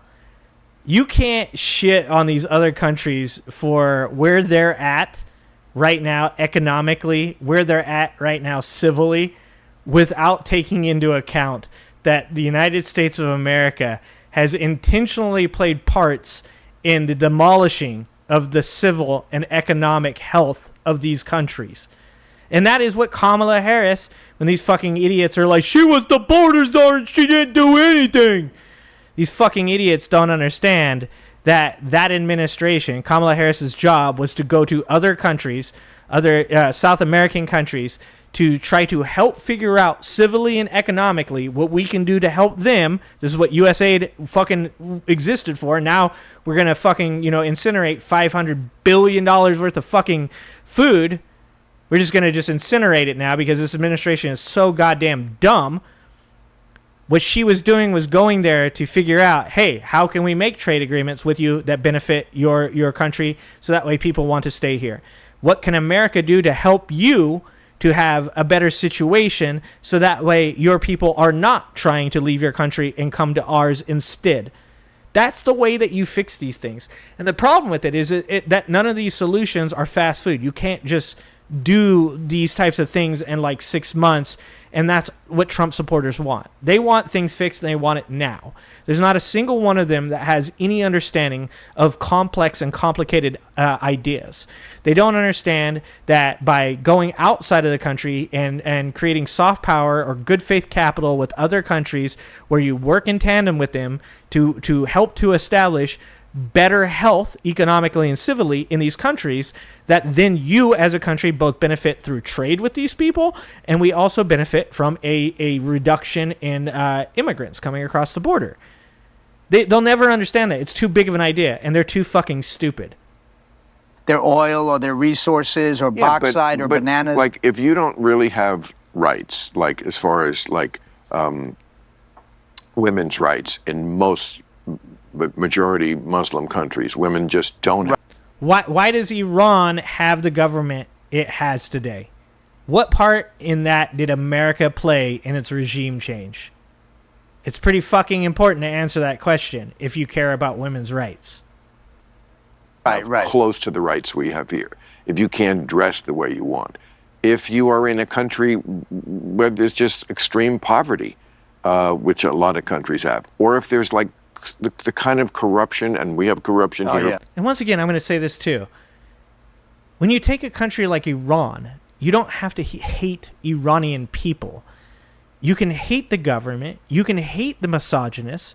You can hate the people that do want legit like Sharia law, that where they're fucking, they are demeaning women and saying women can't show any skin at all, or they're stoning women, where they're ass backwards. 100%. You can dislike those people. You can hate those people.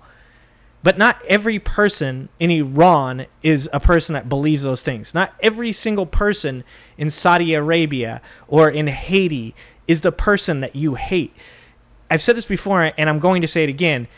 People should be judged individually on their beliefs and the things that they do. I do not hate black people. I do not hate Mexican people. I do not hate white people. I do not hate Irish people or Iranian people or Chinese people. I don't hate religious people or non-religious people. I don't hate LGBT people or hate heterosexual people.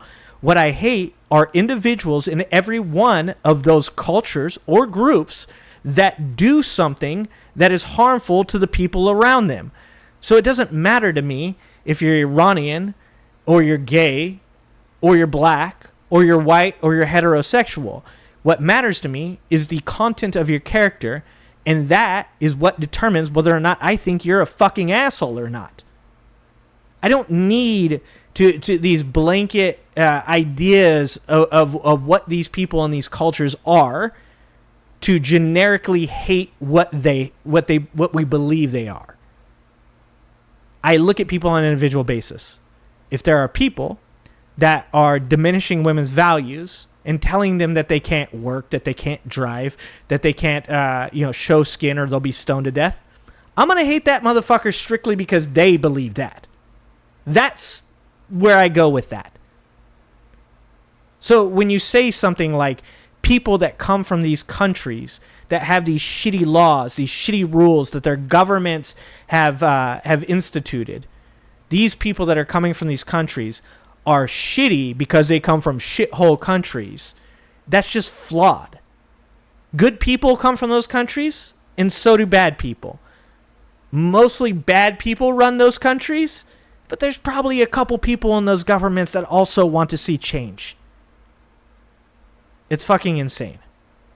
Of course, but on a level... Well, we have extra new corruption with the meme coin. But it is on a level in some countries that's way, way more. Well, we're catching up. We're catching up. We're catching up. Look, if you... The kind of corruption, and we have corruption here, of course, but on a level... Well, we have extra new corruption with the meme coin. But it is on a level in some countries that's way, way more. Well, we're catching up. I don't know about that. We're catching up. Look. Yeah, he's trying to, what John Leguizamo is trying to get in there on Bill Maher there is the meme coin thing. No, the corruption that is happening right now in this country is on a level that is unseen in this country, and definitely is on a level that is on par with some of the most corrupt governments in the fucking world that has ever existed. Hands down. Hands down. All the meme coin corruption, all this crypto shit, all of the backdoor deals, all of the techno oligarchs stuffing money, Citizens United, dark money, like this American exceptionalism that we're so much better than anybody else. Like the American people, fucking wildly enough, have always claimed that the government is obscenely corrupt. And now all of a sudden, a good 50% of them have decided that the most corrupt individual that has ever been in our government has made America not corrupt.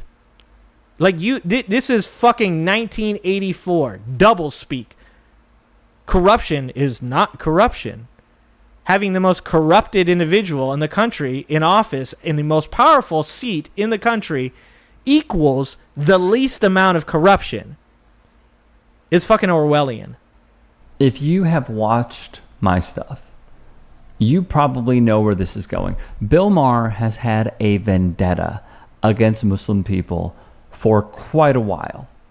It is an extensive history that he clearly has not evolved with and even cared to understand. Not just with his terrible examples, the backlash that's happened, but also Ben Affleck handing him his own behind on his own show. Why is Islam the one religion about which so many in America and the West censor themselves when it comes to talking about or making fun of? Is it just fear? Yeah, absolutely. Absolutely, because they're violent, because they threaten us, and they are threatening. And see, this is the problem with this. If you take, let's say, the bullshit that happens surrounding the depiction of of Muhammad, of the Prophet Muhammad, I'm 100% against that. The shit that happened to those French journalists, those Muslim extremists, they were Muslim extremists. Those people deserve to be denounced, and it should be talked about. But to think that every Muslim is in some way connected to that person because of their extremist beliefs is fucking ridiculous. Then every Christian that has ever existed should be held accountable for the Crusades. Then every Christian that has ever existed should be held accountable for the Salem witch trials. Like, that is the slippery slope you live upon when you start to connect Muslims that are living peacefully in our society, that don't want any trouble, that do not have an issue with following the rules, with extremists like the ones that murder people over the depiction of Muhammad. Like, with the language he's using is that all of these people are bad people, and that's fucking ridiculous. They bring that desert stuff to our world. I said the same thing Friday night. You know, we don't threaten each other. We sue each other. That's the sign of civilized people. Maher would continue in a piece put together by Alternet. He would justify excluding Syrian refugees from the West because, quote, their cultures are not like ours. That's such a fucking rich person thing to say. We don't threaten each other. We sue each other. That's such a rich person thing to say. He'd also claim, quote, if Muslim men could get laid more, we wouldn't have this problem. They will say, look, Islam is a religion of peace. Do you buy that? Yeah, they blow you up. There's a PC over there. There's a PC over there. There's a PC over there. When 14-year-old Ahmed Muhammad brought a homemade clock to school, Maher stated, look, this kid deserves an apology, no doubt about it. They were wrong. But can we have a little perspective about this? Did the teacher really do the wrong thing? Because for the last 30 years, it's been one culture that has been... Yeah, this is why this is so fucking nuts to even talk about this. A 14-year-old took a clock to school, and I'm guessing that it was taken away from him, or he was...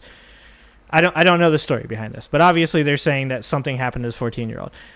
A 14-year-old bringing a clock to school, if your first... Like your first reaction to that is like, he's a Muslim terrorist, you're racist. Come on, dog! Like, this is what I was saying earlier. There might be somewhere in there might be a joke that someone thinks is edgy, that may fall somewhere on the scale of, yeah, you shouldn't have fucking, like, made that joke. Sure. But to fucking sit here and say that, well, it's just common sense that we would fucking accost a 14-year-old Muslim that brought a clock to school. I mean, come on, man. They be blowing themselves up and shit, bro. Like, that's fucking stupid. And that's the kind of shit that's like, it seems lazy. It seems like you want to say something really fucked up about somebody, and then when you do say it and people call you out for it, you're like, bro, I'm just pointing out. You know, Muslims be doing that. You know what I'm saying? And it's like, come on, man. Blowing blank up over and over again. What she wants to drive. They want the best part of America, the modernity. They want all the good stuff. They want to have a cell phone to call to say, hey, guys, come over to the beheading. Yeah, I saw the clip of you on Bill Maher. I'm not a big fan of Bill Maher. Oh, Boots Riley. Yeah. That's my dude, Boots Riley. Undercover. The coup. Right wing. Racist. What was funny is the comedian dude. Harlan Williams. Yeah, he, during the commercial, he was like, man, I really agree with everything you're saying. They just told me I'm supposed to do this. I'm supposed to be the funny one and, you know, make fun of you to keep it light so people will watch more, you know. Wow. That's crazy. So I understand, like, where John Leguizamo is coming from. I mean that sincerely. We do have room. But when Maher says it's not about room, it's about resources, okay. Tell me why we don't have the resources, Bill. What happened to the resources? Who cut the resources? When those resources were cut, who stole that money and those funds? The answer is so glaringly obvious. And this dude, who's like a centrist righty at this point, probably always has been, is saying it's resources? My brother in Christ, you are so close. The issue at hand is that Bill is not only a bigot. The other problem here is that he is a member and in those circles of an elite part of society that does not want the distribution of wealth. He thinks the middle class is... Yeah, because he's part of it. The middle class will never see those resources ever again. This is the lie that like just gets told over and over again to the middle class, and we just fall for it over and over again. Is if you just vote for me, guys, you're gonna get that money back. Don't worry. We're gonna take it away from the people that are stealing it from you.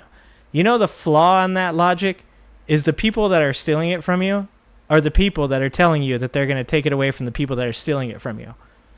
Because it's not about immigrants. Like this idea that we're going to have Sharia law in Dearborn, Michigan. Whatever happened to that? Do we have Sharia law now? Is there Sharia law anywhere in America? No, of course there isn't. Because they just keep you under their thumb using fear.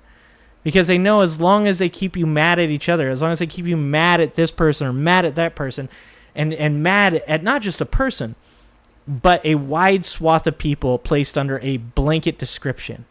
As long as you do that, they can keep stealing your money, and you won't say anything about it because you'll always believe the person that's stealing your money isn't stealing your money. They're protecting you from the people that were stealing your money.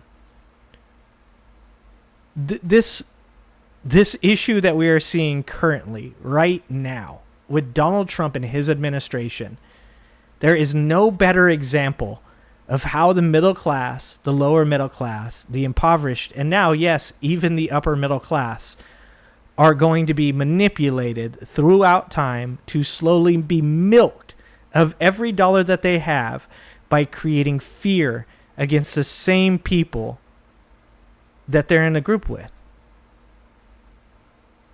I fully stand against extremism in any state, whether it's Christian, whether it's Muslim, whether it's Jewish, whether it's atheist. I stand against misogyny. I stand against homophobia. If you are a Muslim person that is homophobic, I don't hate you because you're Muslim. I hate you because you're homophobic. If you're a white Christian that think women shouldn't have the right to health care because your God says that it's murder to have an abortion, I don't hate you because you're a white Christian. I hate you because you want to restrict women's rights. This is why nuance is so important. And this is why America is failing, is because our education, our critical thinking skills, our media literacy is at an all-time low, and we're unable to tell the difference between somebody trying to make us afraid of each other using blanket statements and stereotypes and what we should be doing, and that is using nuance to discern whether a person is a good person or a bad person based off their actions. This is why we're failing. Is thriving, I guarantee it. What up, DJ? The lack of resources. What up, Dean? We are so close. We are at the 1 yard line, brother. Score. Go. Tell me why there's a lack of resources. Should have gave the ball to Marshawn. I mean, incredible, dude. Truly. And I can't believe people view this guy as like a shining example. It's astonishing to me. Astonishing. There's a reason why.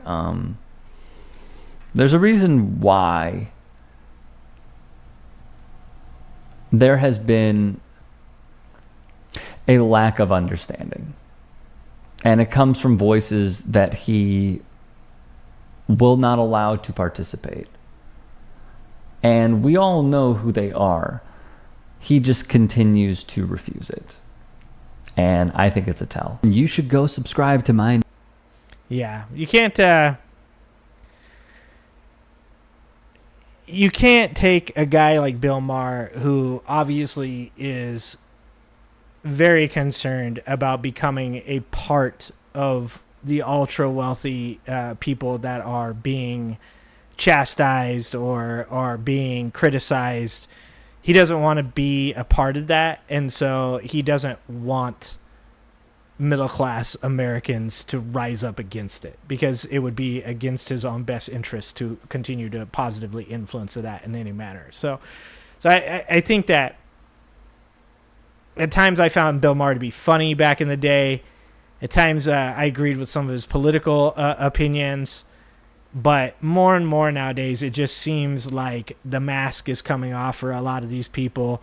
The lines are being more strongly drawn, and that people that have gotten theirs, that are now concerned that the middle class will rise up and ask for theirs, that they'll take some of theirs. I think that that's becoming more and more apparent where those lines are being drawn. I think Bill Maher is 100% at this point in his life scared that if he continues to positively talk about change in America for middle class Americans, that it will come at his own expense. You gotta stop listening to these people. Stop letting them do what they're doing to you. Yeah. He seems to cause more harm. Yeah. I just... We're not going to see this money. We're not going to see these resources ever come back to the middle class unless the middle class finds solidarity with the lower middle class, the upper middle class, and the impoverished people in this country, and learns to use its voice as a whole and say to people, like, we're not going to take this shit anymore. It's why I still love fucking Rage Against the Machine, right? Fuck you, I won't do what you tell me. Fuck you, I won't do what you tell me. You know, like... That's the anthem right there. Let's see. Okay, so we did the Bill Maher video, right? We've gotten through the title, guys. I actually got through the title. I included the videos I said I would watch. All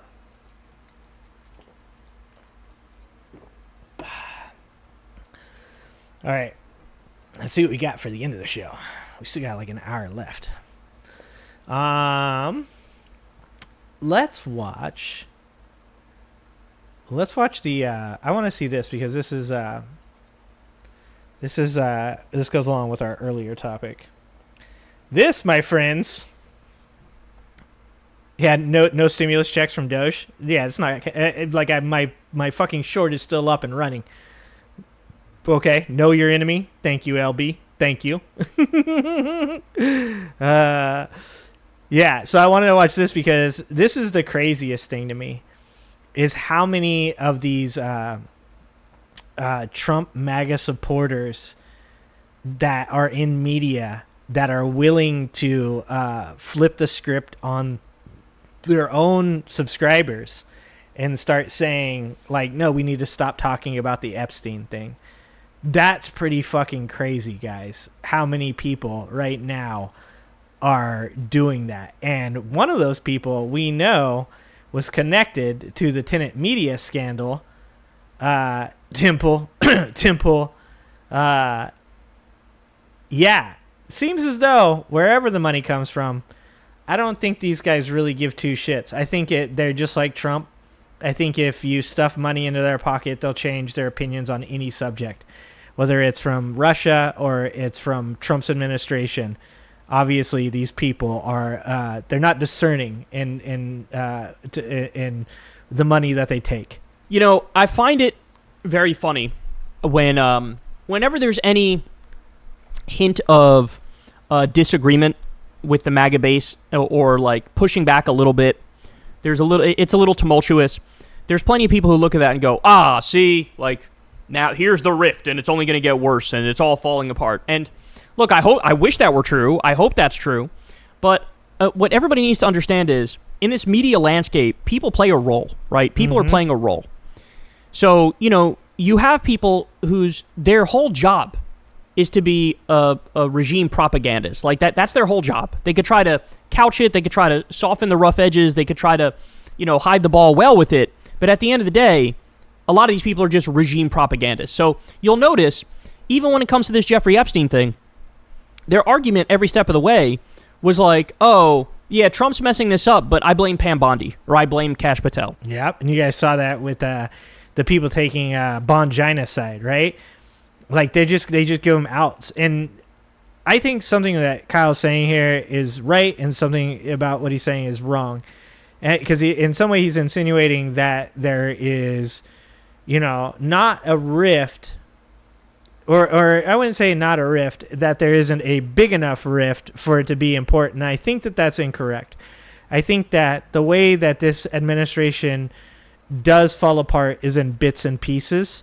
I don't think it's all going to happen at one time. What's the saying? You don't eat the elephant whole, you eat it in small bites. I think that this administration is going to, the beginnings of it was the fallout with Elon Musk. Now you have the Epstein files, the ICE raids that have rubbed some people wrong as well. It's bits and pieces. So I do think that obviously there's going to exist a core of these influencers and insane MAGA supporters that are going to hold together the party like they are the glue. But I do also think that that currently what we are seeing is fracturing and the administration and its power falling apart in bits and pieces. And I think that when we get to the end of the falling apart of bits and pieces, that there is going to be an explosion, because I think that there will be a Hail Mary of sorts from Trump's administration to try to keep power. Oh, thank you for the $10, 5 Alarm. 5 Alarm says, you and Straight Facts are live at the same time with overlapping and regulars. Is there a way to adjust this so you both are getting full coverage and reach? I don't know that I can change my days. I don't know. If I change my day, then I'll just be overlapping with somebody else. That's an unfortunate part of it. I talked about it too, to try to not overlap with this space, because this space is also on Wednesdays as well. But yeah, I don't know that that's really something that is workable, because any day that I stream on, I'm going to end up streaming on the same days as everybody else. And I think most of us, well, for those guys, most of those guys, they stream late. So a lot of those guys are East Coast, so they stream at like 8 o'clock, and I stream right when I get off work, because I have to have enough time to stream when I get off work and then go hang out with my family and stuff afterwards. So unfortunately, I don't think that there is currently. Or I blame Dan Bongino. Or, hey, the Democrats rigged the Epstein files and changed what was in there, and it makes Republicans look bad, and that's why Trump... Hold on, what is he talking about? There we go. Argument every step of the way was like, oh, yeah, Trump's messing this up, but I blame Pam Bondi, or I blame Kash Patel, or I blame Dan Bongino. Or, hey, the Democrats... And that's what I'm saying is, he's even saying what I'm saying there, is that certain factions are going to choose who they like and who they don't like, and that's the fracturing that we want to see within this administration. Rigged the Epstein files and changed what was in there, and it makes Republicans look bad, and that's why Trump won't release them. Dan's panic is joyful. Yeah, you know why he's panicking. Guys like him and Kash Patel are panicking because they are losing their audience. So they took on these FBI roles thinking that it was going to be easy peasy, lemon squeezy. They thought that they were going to just make their way through the Trump administration's 4 years. They'd get to leave, that their audience would be bigger and badder than ever. They've got titles now, deputy FBI director, former FBI director. They would have been able to come out of this all with this not diminished, but instead exaggerated role in MAGA. And I think that the Epstein files threw a wrench in the cogs. So I think Dan Bongino and even maybe even Crazy Eyes Cash, I think both of them are concerned now, Dan Bongino more than Cash, that they're being exposed as being frauds and that their audiences won't be there when they leave the administration. I think that's why Dan is freaking out right now. There's always some sort of cover story for Trump, right? And so, but now you have like the clearest expression of the grip, the iron grip Trump has with this story that I'm about to show you. Look at this. So this is from Brian Allen. Breaking, President Trump has personally reached out to top conservative influencers, asking them to dial back their criticism over how his administration is Yeah, he called Charlie Kirk. Yeah, I see the video down there. He called Charlie Kirk. handling the Epstein case per CNN. When the spin team gets a call from the top, you know the fire. Exactly what LB just said. They've been gaslighting MAGA for years, and they want their pound of flesh. This isn't going away. It's not going away. MAGA wants their pound of flesh, and Trump and his administration are between a rock and a hard place, because to give them that pound of flesh, they're going to have to work within the judicial system, and that's not really plausible because they don't have the type of evidence or the names that these MAGA Republicans want. These MAGA Republicans want specific names. They want the Clintons. They want the Obamas. They want celebrities that they hate that have said mean things about Trump. And those names, maybe Clinton, maybe there. I saw a funny meme, and it was Hillary Clinton tweeting, release the Epstein files, and Bill Clinton replies to it on the meme with, "What the fuck, honey?" That shit was funny. But and to let's say hypothetically speaking that Bill Clinton is in those files and there is evidence against him. Well, for those files to go into litigation, there is a discovery process, and during that discovery process, Trump's name is going to be found. So that's not going to happen. Trump's not going to release that information. And the other is like the celebrities that they hate. Most likely, I know everybody wants to believe that there's this cabal of these celebrities, but most likely you're not going to find these people's names in those files. The more likely thing that happened are the names that are in those files are the names of elites, probably the world over, that most likely you'll know some of them, but a lot of them you probably won't know. You probably will not know who they are, because this isn't some kind of dramatic, crazy movie where the guy that you thought killed this guy is actually the guy. It's going to end up being people in power with money and connections that Epstein could blackmail. It's not going to end up being fucking Elton John, MAGA, okay? I know you hate him because he's gay. I know you hate him because he speaks out, but it's not going to be Elton John. And that's what they want. They want their pound of flesh. Fire's real. So Trump calls a bunch of MAGA influencers and goes, appreciate you. "Hey, dog, you got to back us up on this shit here." So what happened? It was in that moment. Then you get Charlie Kirk comes out, and what does he say? I showed you this the other day, but I'll play it for you again. Watch this. "Honestly, I'm done talking about Epstein for the time being. I'm going to trust my friends in the administration. I'm going to trust my friends in the government to do what needs to be done, solve it." What a crazy fucking thing to say. You're like talking to a fucking world full of conspiracy theorists, and you just said the words, "I'm going to trust my government." Jesus Christ. That's insane. Just to hear that come out of this dude's mouth is fucking insane.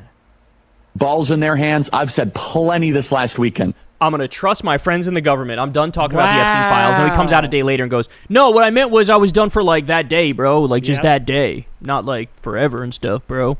You said, "I trust my friends in the government. The ones who are actively doing the fucking cover-up." But we're not done. So we got some more for you. Yeah, he is. New talking point is saying you're a pedophile if you want the Epstein files released. So here's a great example. Tim Pool says this. "You can't just vote to release the Epstein files because there are victims, videos, and photos in those files." Dude, Tim Pool is the best NPC. You've got to give him that. There's not a lot of like compliments you can give Tim Pool, but he is the best, most loyal dog. He is. He's so good at like repeating whatever they want him to repeat. Like the Tenet Media shit, you can 100% believe that he was a part of that shit, because he is so good at just fucking repeating whatever like the administration tells him to do. Like this is straight up out of the administration's mouth. Tim Pool is just regurgitating it like a good little NPC. Wow. Kana amendment would have forced the DOJ to publish everything. Kana was asking the DOJ to publish videos of children being raped on a public website. That is the saddest fucking spin I've ever heard in my life. Wow. So now, if you want to release the Epstein... Cajun. Cockeyed Cash. I like Crazy Eyes Cash because I'm a fan of... fucking Curb Your Enthusiasm.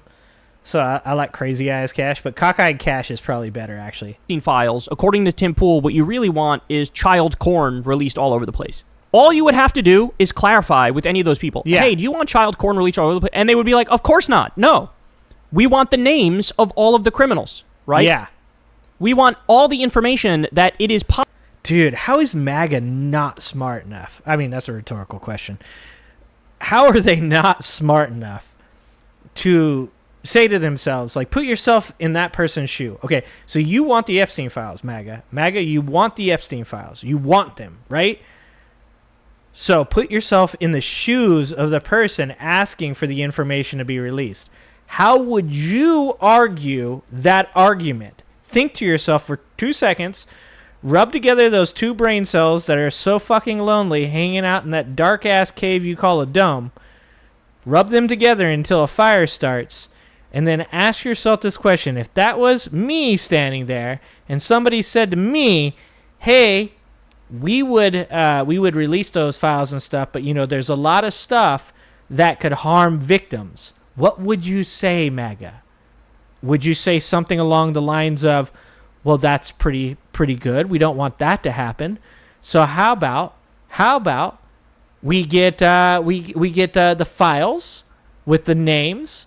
How about you produce evidence through files that can then maybe be used in a court of law where then they would see those videos, because unfortunately for them, they're going to have to see those videos. Somebody's going to have to see those videos. Apparently, Pam Bondi's watched them all.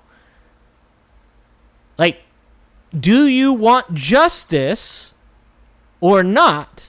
Because you don't need Ro Khanna to see the video. You don't need, AOC or Marjorie Taylor Greene or Lauren Boebert. Lauren Boebert probably wants to see it, let's be honest. Probably give somebody a hand job while watching it, okay? Those people don't have to see the video evidence. The person who would have to see it would be lawyers, a jury, and a judge. So the argument would be, we wish for those things to be released, and we want any information pertaining to those things released to us, and the videos to be released to a court. It's not fucking that hard. Possible to release that is not criminal in nature, that wouldn't further exacerbate hurting victims. By the way, a lot of the victims are open about it. They're out. They're open.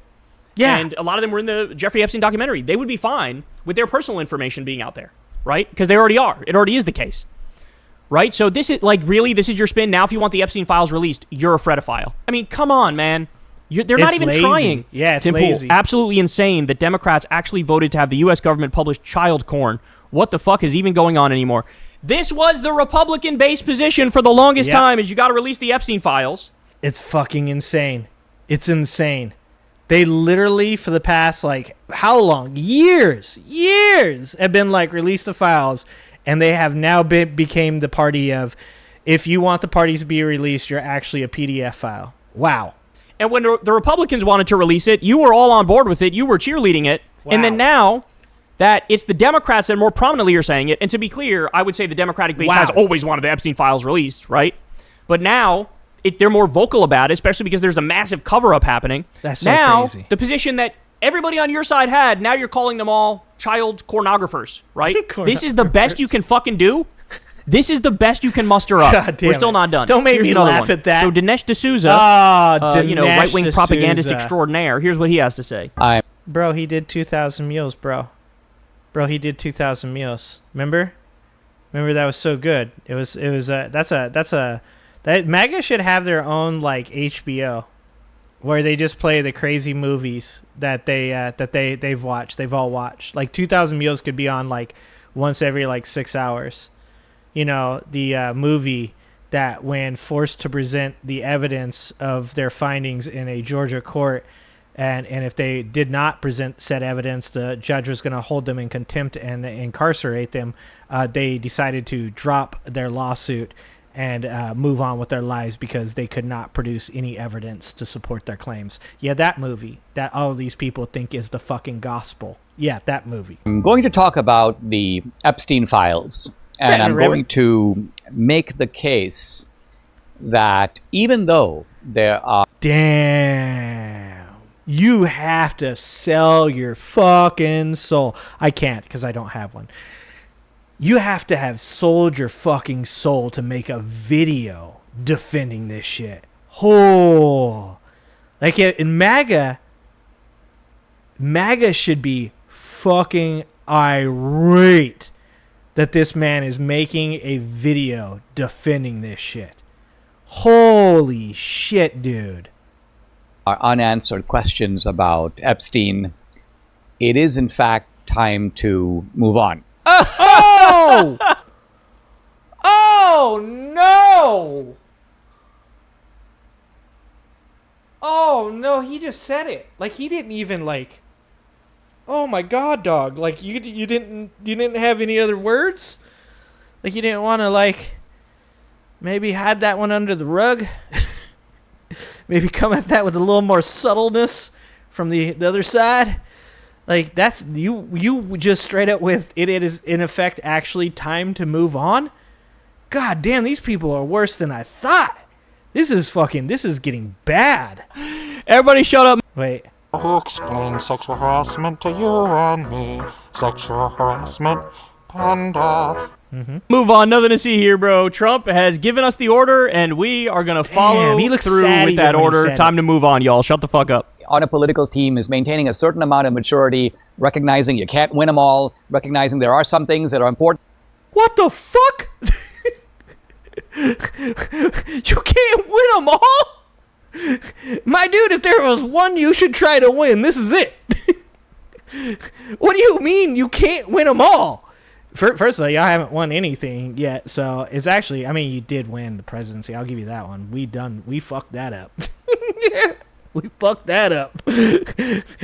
Other than that, holy shit, dog. You said we can't win them all. This might be the W you're looking for. To you that are less important to the guy that you've put in charge, who is trying to focus on things right in front of him. So having a sense, see here, bro. Trump has given us the order, and we are going to follow through with that order. Time to move on, y'all. Shut the fuck up. On a political team is maintaining a certain amount of maturity, recognizing you can't win them all, recognizing there are some things that are important to you that are less important to the guy that you've put in charge, who is trying to focus on things right in front of him. And so having a sense of perspective. Like his daughter's ass? Having a sense of balance, having a sense of maturity, I think is more important even. A sense of maturity? Like, I don't even get what this fucking guy's trying to tell his fucking brainwashed ass supporters. Than getting to the bottom of what really happened with Jeffrey Epstein. Oh my goodness. More important than getting to the bottom of a child exploitation ring where the CEO of Elite Pedo Sex Crimes Incorporated would get blackmail on people in this country so that a foreign intelligence agency can control our policy. Really? More important than that. Bro, they believe like a much more exaggerated conspiracy than even I do, and I think that that's bullshit. Like, how can you possibly believe like 10 times the amount that I do, and what I believe is already really fucking bad about this conspiracy? Like, I already think that, you know, people in the highest levels are being blackmailed by people that have evidence, videotaped or otherwise, of them with underage people. Like, I already believe that, and the MAGA believes like way worse shit. Like, how can you tell your followers to just let it go? Let it go. Let it go. Oh my goodness, bro. What are we going to do with these people? So, look, I told you. Yeah, Alex O'Connor embarrassed Dinesh in a debate. Yeah, I watched that shit. Dinesh got his ass handed to him by Alex O'Connor. The MAGA media people, they're like, this is their job, bro. This is their job. You think they're all going to, like, what? Have a come to Jesus moment and be like, oh, I hate Donald Trump. I hate Republicans. I'm on the left now. I mean, that's like 1%. To be fair, the only people who kind of have done that over the years were the OG Never-Trumpers, who are now like basically wearing Che Guevara shirts and saying, let's lock up the regime in Alligator Alcatraz. Except for Ben Shapiro. Ben Shapiro's whitewashing it. That's pretty crazy. Ben Shapiro's sane-washing the shit out of this because he's part of the elite. You know who... what is it? Is it the Nelk brothers? The two black dudes that are twins? Two beefy dudes? Those guys have been saying on their Twitter account, like, I didn't vote for this. We're protecting elites, blah, blah, blah. Now, I go on their posts and make sure to say, yeah, bro, you did vote for this. But there's a couple of them that are standing up and being like, nah, this is not what I voted for. I think they even lost Roseanne. I think Roseanne's crazy ass is like, no, I'm not with this. Those ones actually ended up going the whole way. But, like, these people... Hodge twins. No. Yeah, that's who it is. Not the Nelk twins. Thank you, Manny. Hodge twins. Yeah, those guys are posting, "Oh, I didn't vote for this." You gotta make sure to go on there and say, "Yeah, you did, motherfuckers." You gotta say that. That's crazy though. Like some of them, right? Some of them actually are like, hold on, I think like this is how bad it is in MAGA. When the Hodge twins are smarter than the vast majority of you, you know that you are in a intellect deficit in the MAGA realm. Okay. Like there is a severe lack of oxygen to the brain when the Hodge twins are like they're coming over the top intellectually on you. Like damn. It's all an act. It's all a show. Anytime they pretend to be populist, they're not populist. They're MAGA cultists, and their job is to fucking steer the cult where Trump wants them to steer it. Jesus Christ. And so Trump makes one phone call, and all of a sudden, it's they're back down on their knees, pleasing this man, pleasuring this man in front of the world. No matter how humiliating it is, that's what they're doing. And so, it's a little bit of a different scenario for the brosphere, but even the brosphere is not being fully honest with themselves and fully honest with others and reckoning with the fact that they brought this fucking demon among us for this horrific Jesus fascist Christ. second regime that we're witnessing. But even among them, there's coping. There's dodging accountability. There's not really criticizing Trump directly. It's usually, it's the people around him that did it, or it's this or it's that. It's not nearly as aggressive a criticism when it's the guy who they supported compared to a Democrat. So even among the best of them, it's still fucking chicken shit, right? And then here we are. Dude, speaking of the Democrats, can you imagine if a Democrat was in office and this shit was happening right now? Whoo! Dude, the fucking country would burn to the ground if this was Biden. If this was Biden saying this, these people would be fucking locked and loaded, bro.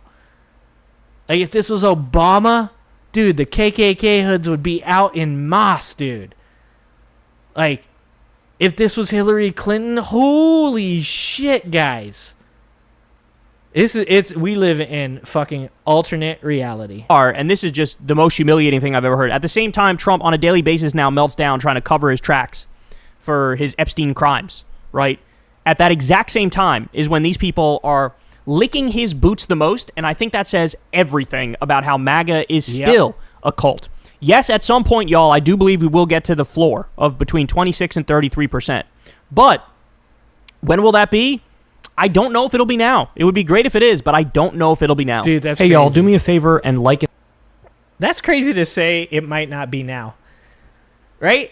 Like, if there was one subject that you could predict as being like the biggest subject for MAGA that would carve off the largest amount of people from supporting Donald Trump, you would think it would be it would be the Epstein files, right? To say that this might not be that time is fucking insane. That's crazy. I don't know. You guys tell me what you think. That's crazy.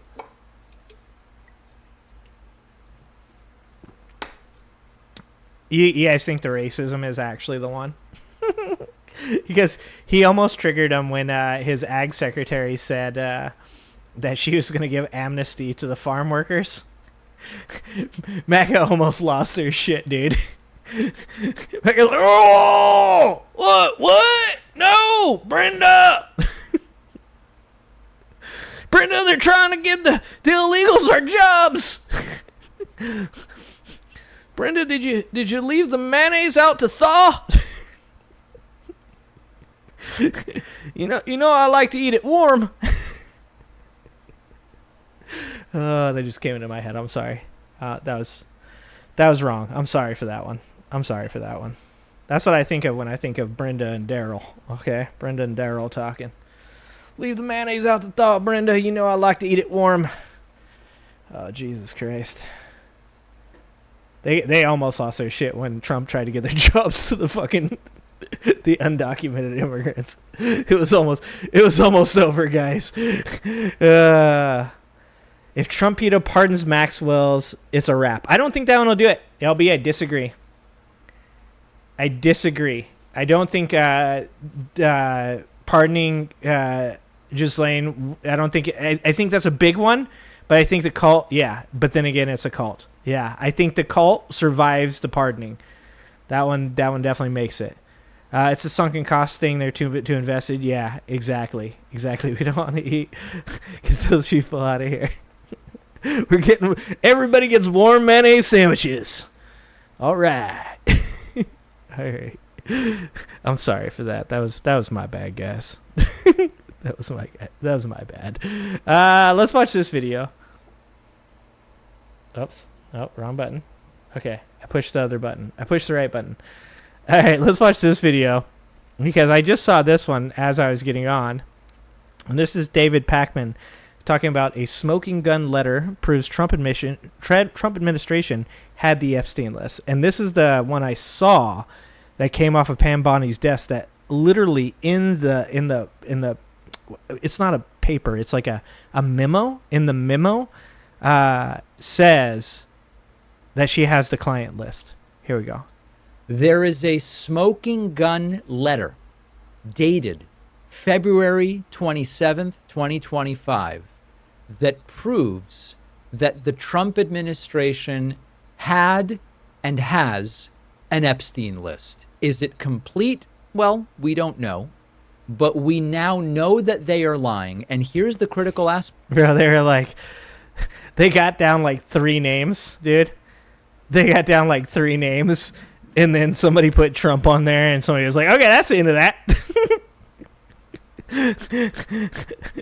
They're like, this ultra-wealthy billionaire, this ultra-wealthy billionaire, Prince Andrew, Donald Trump. And somebody was like, what? Why is Trump's name on there? Like, I'm just literally just writing down. You told me to write down the names that are in the files.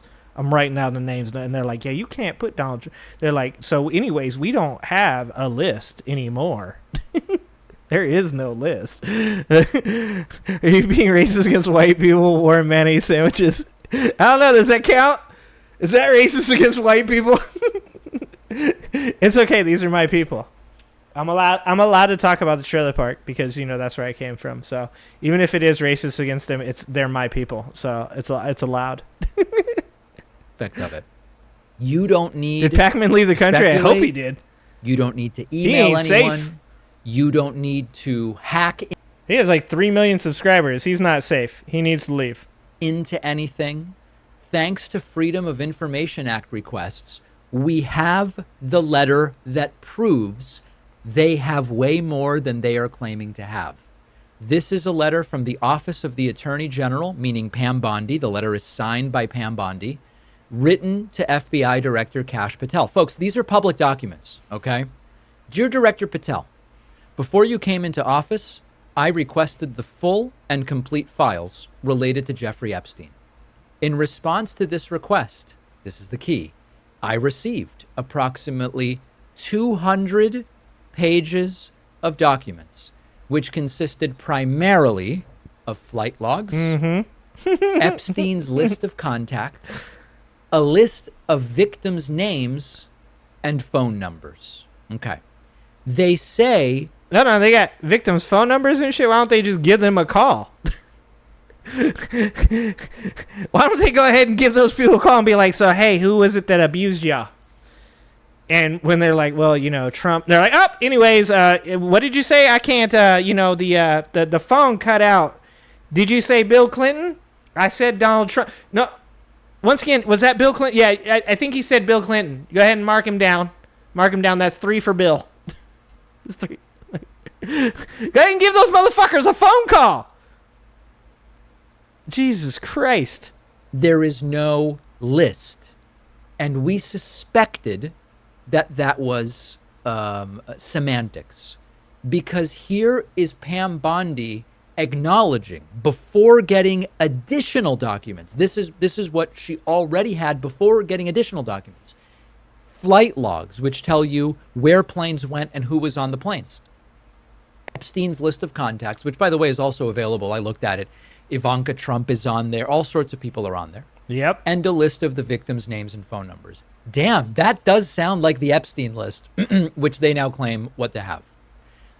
Pam Bondi goes on to say, I repeatedly questioned whether this was the full set of documents responsive to my request and was repeatedly assured by the FBI that we had received the full set of documents. Late yesterday, I learned from a source that the FBI field office in New York was in possession of thousands of pages of documents related to the investigation and indictment of Epstein. So here Pam Bondi is saying, not only do I have 200 pages of documents, Yeah, which there's thousands certainly meet more. the colloquial definition of the Epstein list, she is aware of LB, something that is at any of least them. 5 times larger, right? At least 1,000 pages, and she says thousands, so it actually could be at least 10 times larger or more than what she already has. And now we're supposed to believe there's no list? The FBI had thousands. There's thousands of pages. But, it was a lot of words, but not a lot of information, guys. Look, were there thousands of pages? Perhaps 1,000 pages plus logs, phone numbers, list of contacts? Maybe. Did those things result in maybe us being able to create a list of the potential people that we should be looking into? Maybe. Are we going to do any of those things? Fuck no. Doesn't look like we will be doing any of those things. Holy shit. Thousands of pages conforming to what we colloquially know of as a list.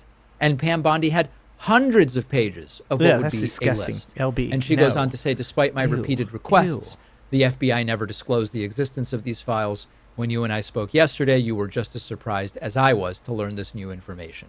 By 8 a.m. tomorrow, the FBI will deliver the full and complete Epstein files to my office. And here's something you guys should recognize, too, is there was no hay made about her not receiving these documents. There was no, pushback after this memo where she was like, I've been looking for these documents. I did not get these documents. The FBI will not release them.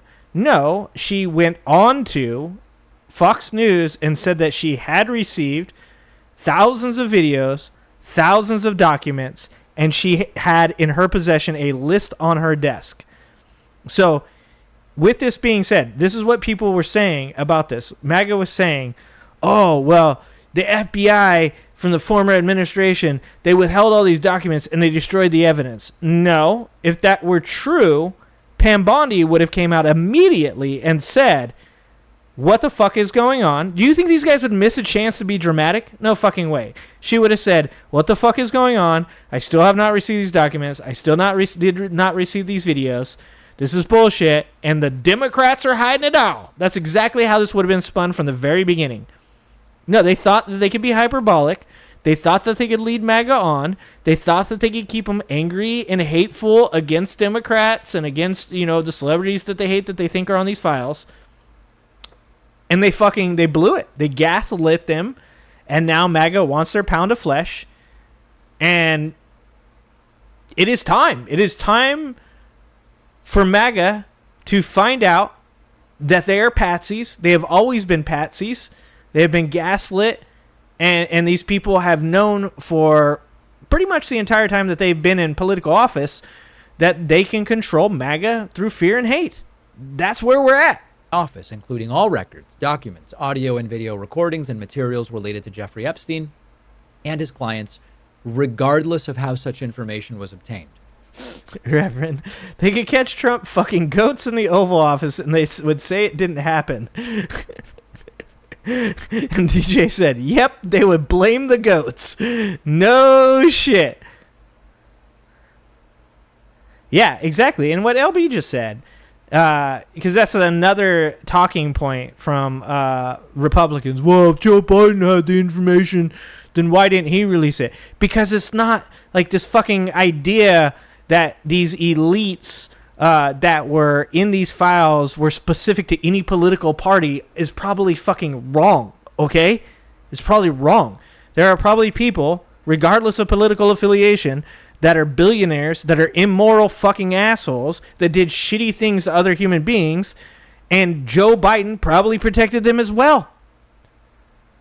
And probably countless other politicians across the political spectrum, on the right and the left.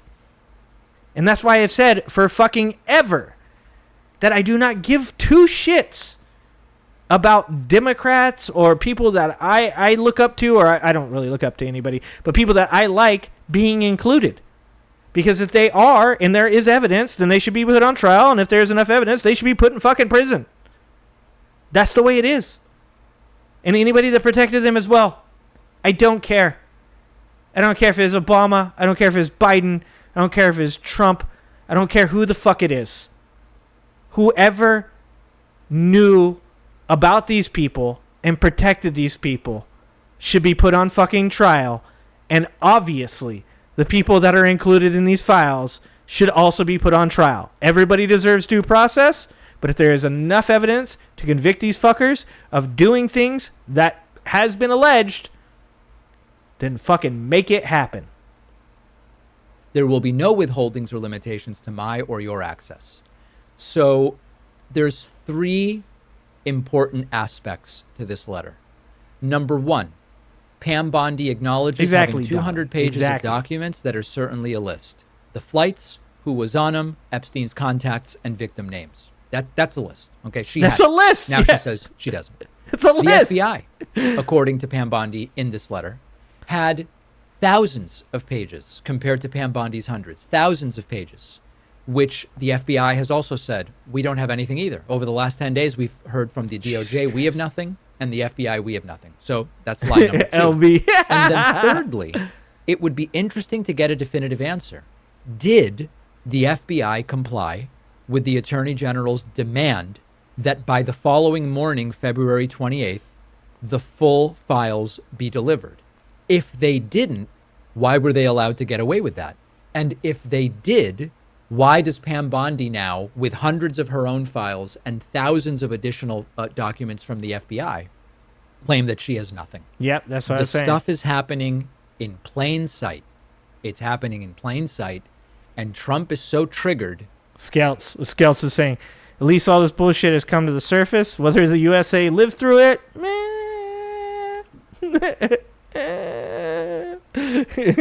that he sight claim that she has nothing. The stuff is happening in plain sight. It's happening in plain sight. Crime is and legal. Trump is so triggered that he is now going after a sitting senator. And he's going Your after... personal data is... He's going after his own people now, calling them weaklings and shit like that. That's crazy. Like I said, this is a moment for MAGA right now. It's like, how deep in the cult are you? Like, this is the will you drink the Kool-Aid moment, right? Like, for Jim Jones in Jonestown, it's like where people lined up. And it was that moment. Because there was a couple people in Jonestown that were like, I'm not doing this shit. Wait, hold on. I didn't know it was going to be all like this. Like, man, I think I'm going to leave. Like, there's a couple motherfuckers that left the line, right? There were. So that's the question is, who in the Trump cult's going to leave the line? Who's going to look at that barrel of Kool-Aid and go, no, that is death politically or physically or socially, whatever you want to call it. I'm not drinking that Kool-Aid. This is, I think that right now we have come to the point of decision for Trump supporters about whether or not they will have any chance to return to society in any way, shape, or form. You're in line. You're on your way to the Kool-Aid.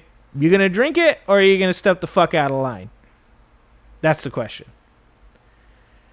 Orange Jim Jones is fucking doing work, okay? Orange Jim Jones is doing work.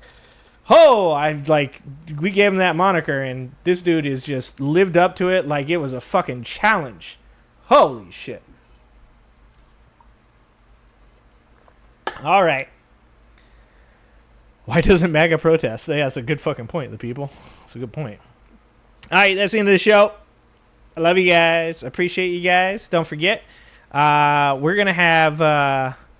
Pamela, hold on. Pamela said, the people that refused the Kool-Aid in Jonestown were shot by Jones's police. That's a possibility in the MAGA call, too, so sorry for your loss ahead of time, guys. Sorry for your loss. Hitler insulted his followers in the end. No shit. I don't doubt that. He was also cracked out. He was pretty high on crack at that point. All right, guys. So tomorrow, I am going to, once again, try to stream my This Space stream to this channel as well. I will not be able to answer comments and questions in this chat unfortunately, while I am on this space, because I am too old to see multiple different chats at the same time and be able to answer everybody's questions. But for those of you who prefer to be in your safe space, your comfort zone of being here on my channel, I am going to stream this space tomorrow, my show at 5 p.m. Pacific, onto this channel. And if you want to join me over on this space as well, I appreciate you guys when you guys come over there and show love. I did get mentioned. Somebody said I got mentioned on the Majority Report. I got mentioned by Pastor Benjamin on the Majority Report. That was pretty dope. I have to admit. If you asked me at any point whether or not I would ever think I would be mentioned on any of these big shows, Adam Mockler did say hi to me once because he knows me from the interview we did. Pretty big channel, but the Majority Report, that was pretty fucking cool. That was pretty cool to have somebody shout me out on a big, huge channel like that. So that's pretty dope. So yeah, tomorrow, 5 p.m. Pacific, this space, we'll do another show. Don't forget, I am clipping the show, so if you miss anything, there will be videos put out on this channel and over on the Angry Ginger Live Clips channel. If you haven't subscribed to me over on Twitch, I'd really appreciate if you have a Twitch account going over there and subscribing to Twitch. That's dope as well. Thank you to everybody that donated and joined the Angry Ginger Army tonight. You guys are fucking awesome. You guys are the reason that I can get off 1 hour early from work and come do this show so I don't go broke. You guys make this stuff happen. So thank you very much for joining the channel. Thank you for super chatting. You guys are dope. All right, guys. Well, you guys know the spiel. Yeah, you effin' with some wet-ass P-word. Bring a bucket and a mop for this wet-ass P-word. Give me everything you got for this wet-ass P-word. P-word. P-word is female genitalia. Who explains sexual harassment to you and me? Sexual harassment, panda. All right, guys. Love you guys. Have a good night.